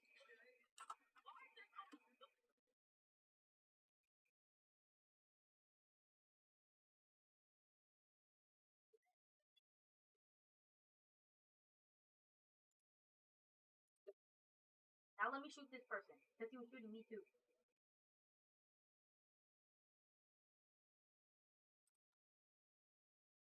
Fried bologna.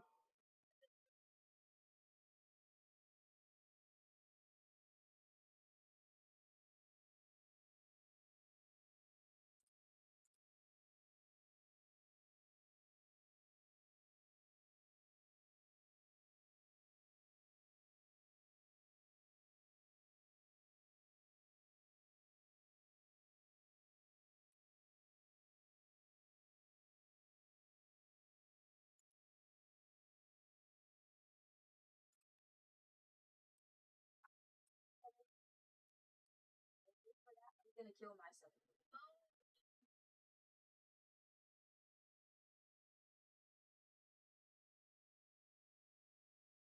look, I'm gonna kill myself.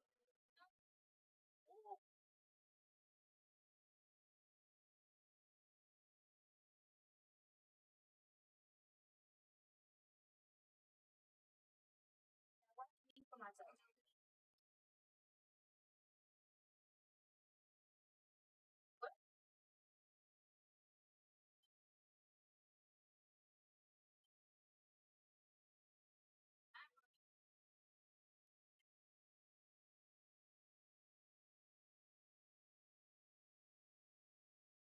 Ooh, space car never flying.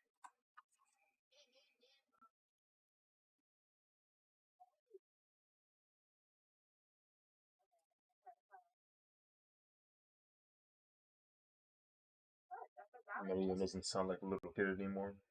It I don't. has been a while since Masu's heard, or not Masu, Musa's heard you speak. Hello. But that sounded like a boy.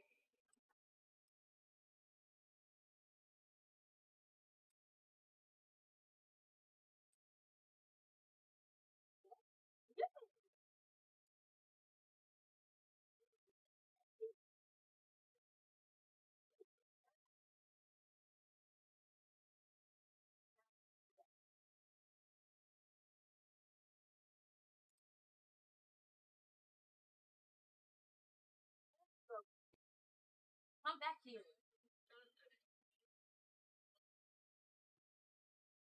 Go eat the food. No, no. Headshot. Yay.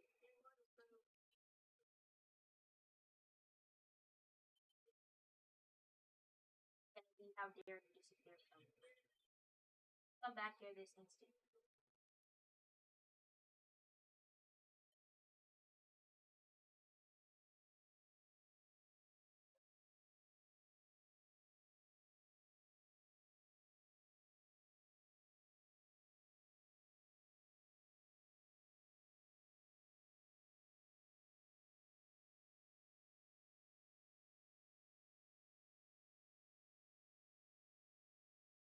Get him. I go down.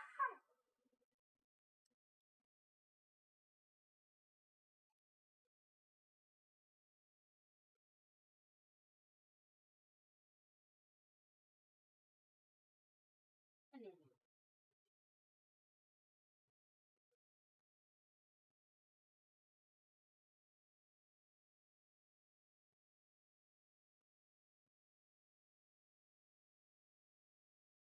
Hmm. They said, man, forget all that. That's crazy. oh my god. Did that to me.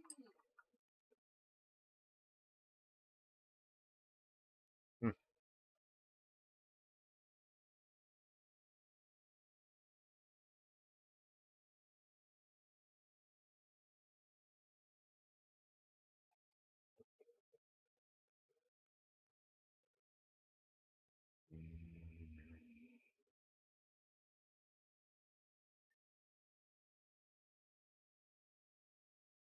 That's racing. But makes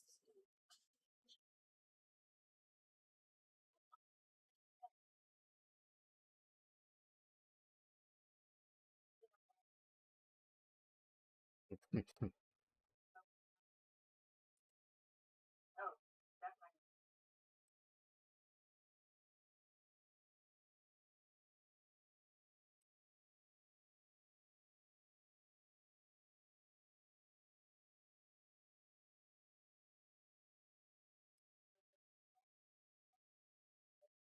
but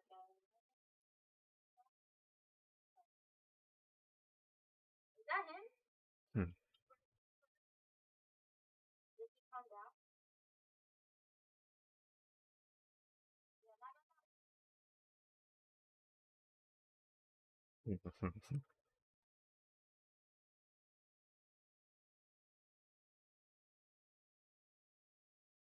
Because what are you doing eating dog food, bro? Reminds you, like, come on, bro. You just built. Y'all start flying with it. And it, yeah,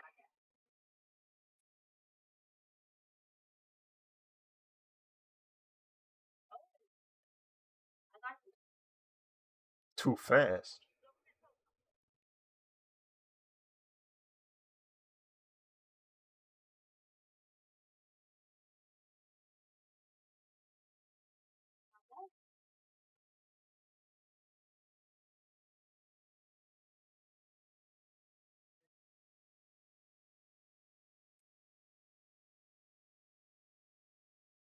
No, bro's about to snipe.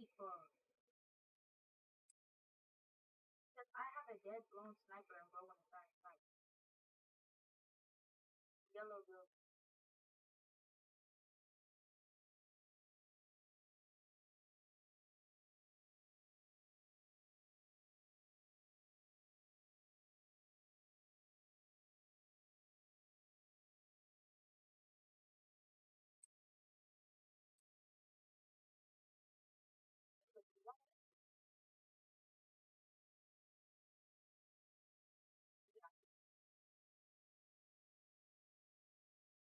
Just forget about it.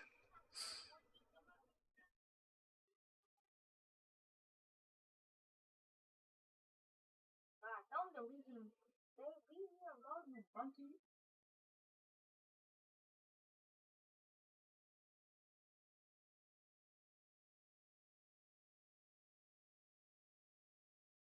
What? Keep moving.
Yes, he fell on me.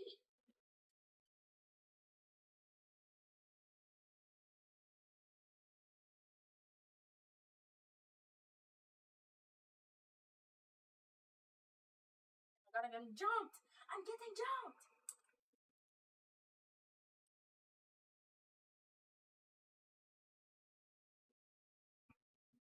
It's okay because I'm about to mix both of them.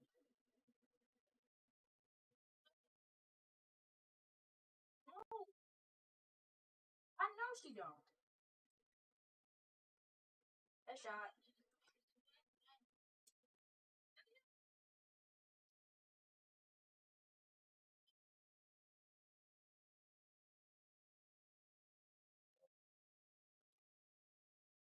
Yeah. He says, "Hi, my name. No, you don't sound like a boy." Has your job been pressuring you to climb the corporate ladder so they can give you more work and responsibilities? Surprisingly, no. As long as I've been there, they haven't done so. Really happy people dropping themselves.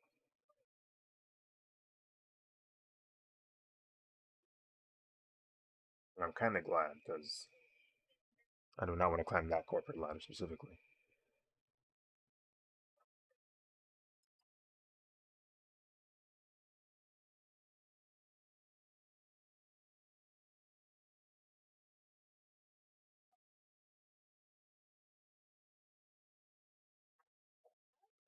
You need one.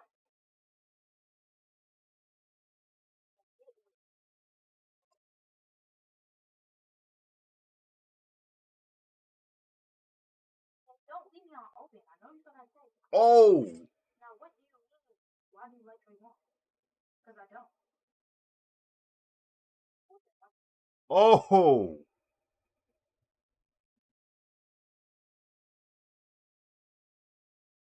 Oh, so they're complete teamers. All right, y'all back to work. Oh, frick. Oh, shoot. Yeah, like a. Yeah, it's not a pillar planted in, because Buddy would be finished.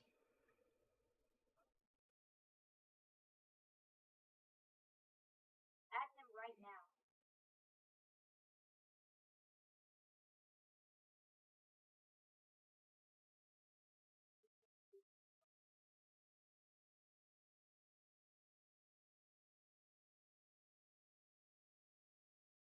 Casually drifts. People keep trying to 2v1 me, but every time they go get killed by me.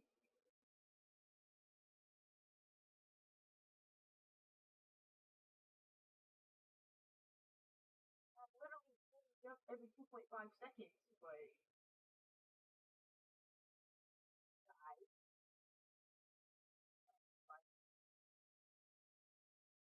Hmm. add him. Because doesn't that mean all? I mean, literally all wheels. So. Headshot.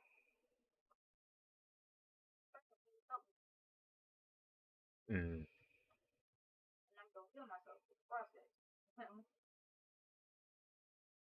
right. There's nothing to really keep you in place.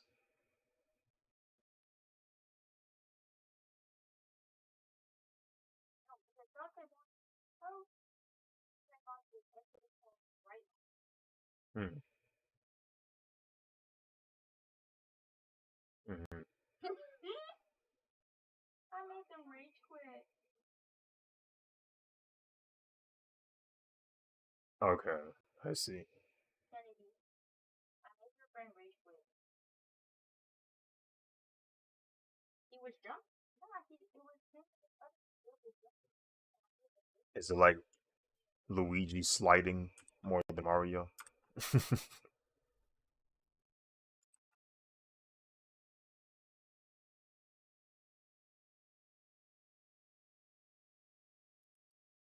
Yeah,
But thank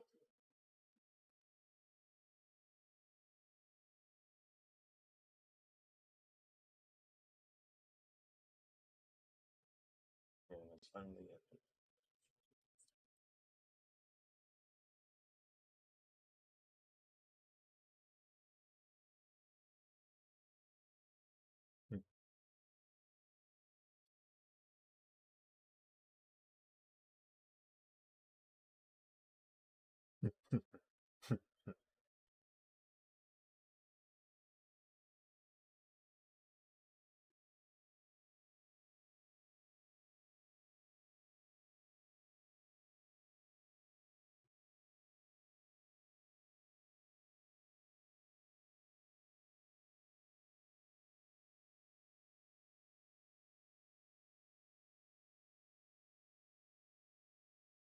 Oh, I'm gonna figure out how to do it right. So much to learn and see. Up in the castle with my new family. In the school that's just for you. All the world is waiting for me. I'm so excited to be. I'm falling in love with So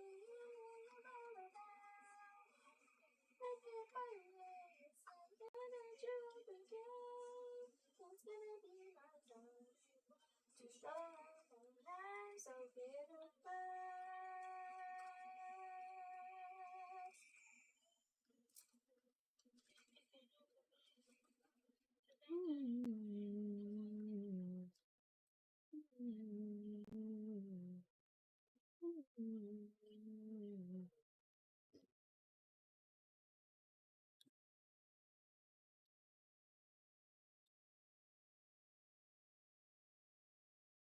Mutant Mayhem.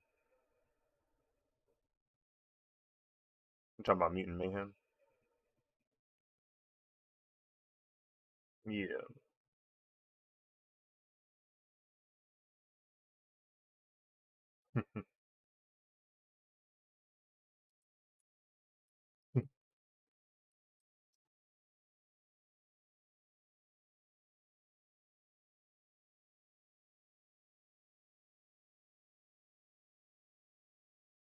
Yeah, it's actually been a year since that thing dropped.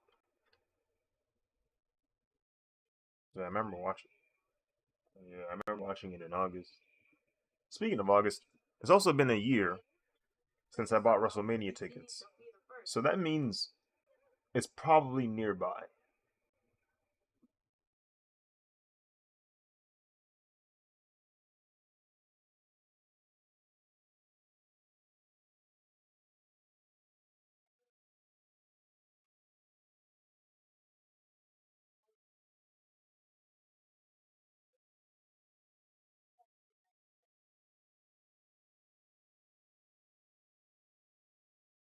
What is this sad boy edit?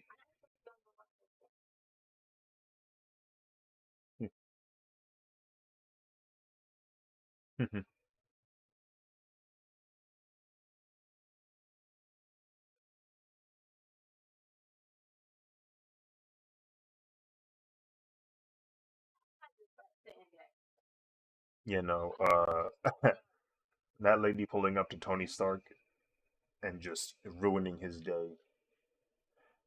That was wild.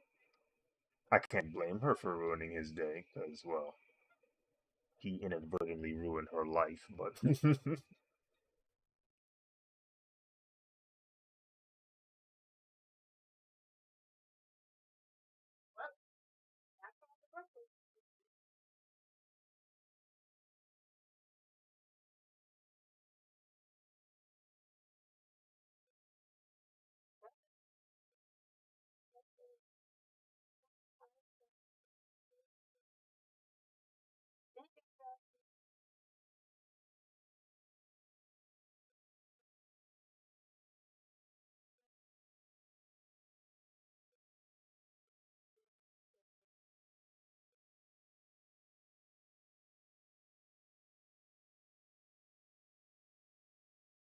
I've heard about how big those companies are.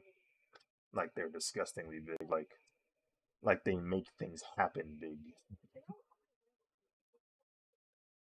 I always think about that thing in Arkham City.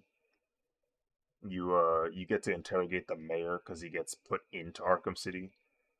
Um, or the guy who's running for mayor at least.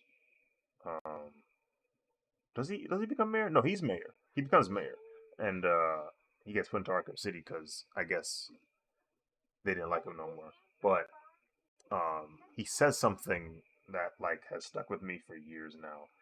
Um, he Batman threatens him and like he basically tells him like, "Yo, like yeah, this Hugo Strange isn't really the only one that's working on Arkham City.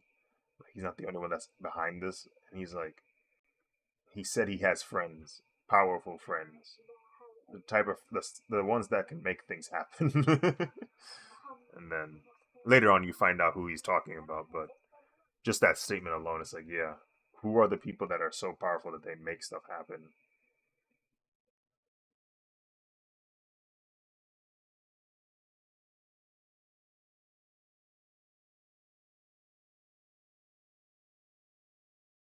Oh yeah, yeah. I remember you showing me that.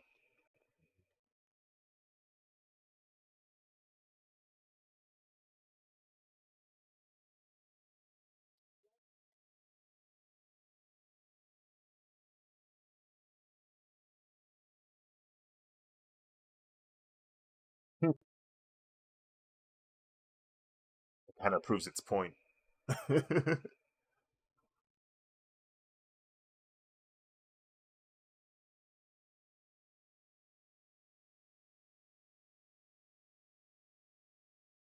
Mhm.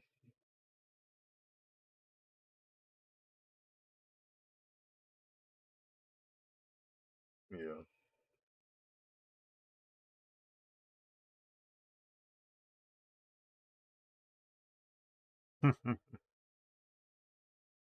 Literally. Arasaka alone is terrible. Arasaka alone was scary, like intimidating, just of how about how much power they had, and to know that there's a group, there's a collection of people who are even more powerful than Arasaka. It's like to the point where they make Arasaka look like I don't know, like street thugs. Yeah, that junk is ridiculous.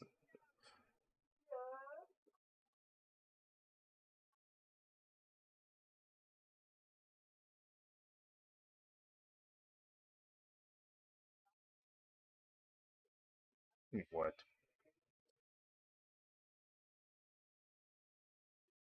was was that agent that said that? Who said that? Oh, Ben. Oh.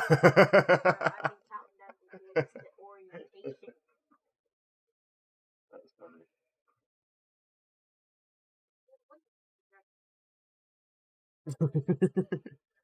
That really hurt, bro.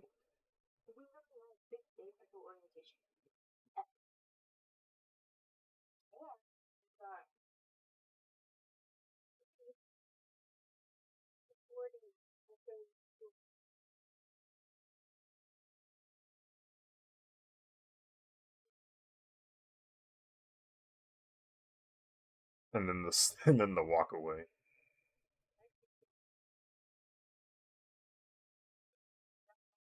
Bro, that just reminded me when we was watching the Boondocks, that was when I realized I didn't really watch the Boondocks, and the reason why I say that is so much of it was censored that I had no idea what half of the words they were saying, and two, what they were saying was insane, and I understand the controversy now.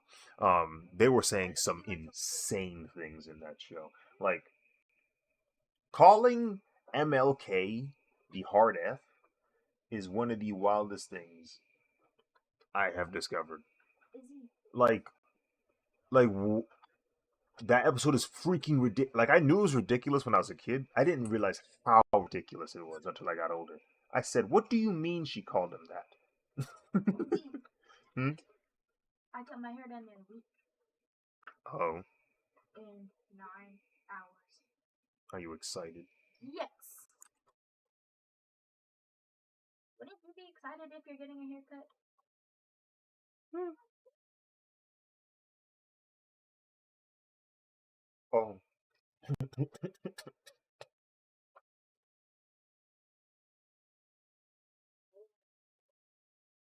Okay. What happened?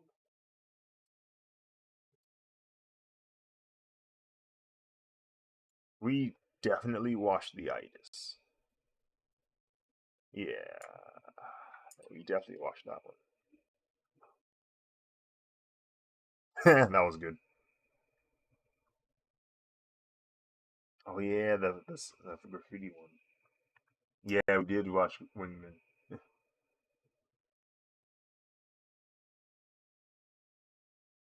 I think we went through all of the season.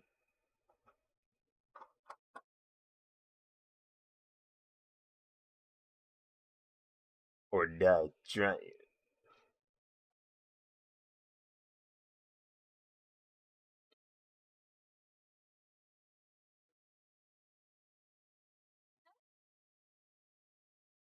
Man, that second season is genuinely hilarious, bro.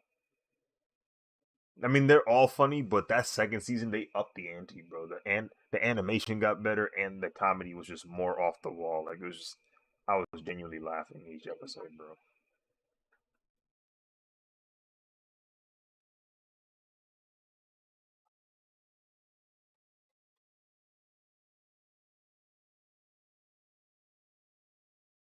Oh shoot.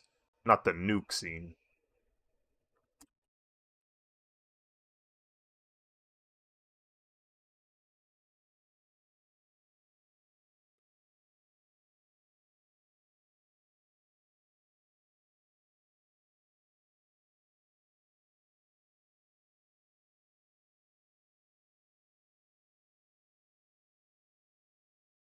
Hmm.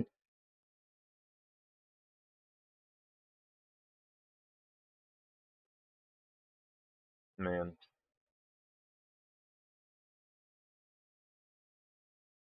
Now I gotta see him as two dudes. What is he, Venom?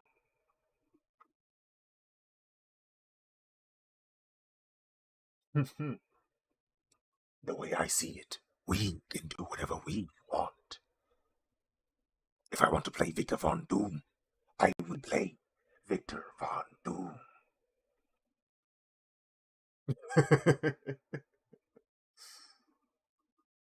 Stupid.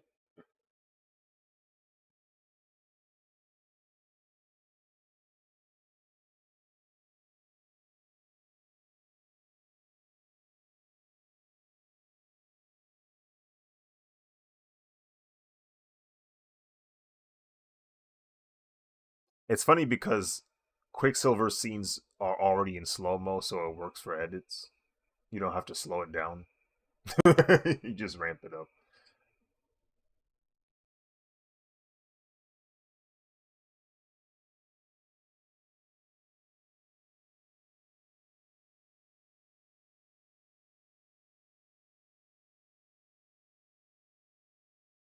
Mm-hmm. Mm-hmm.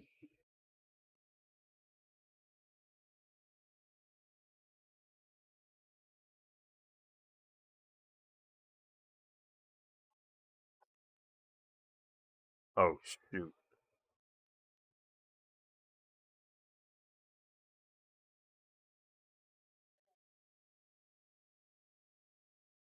Mm-hmm. This is a much better photo. Hold on. Go ahead and delete that.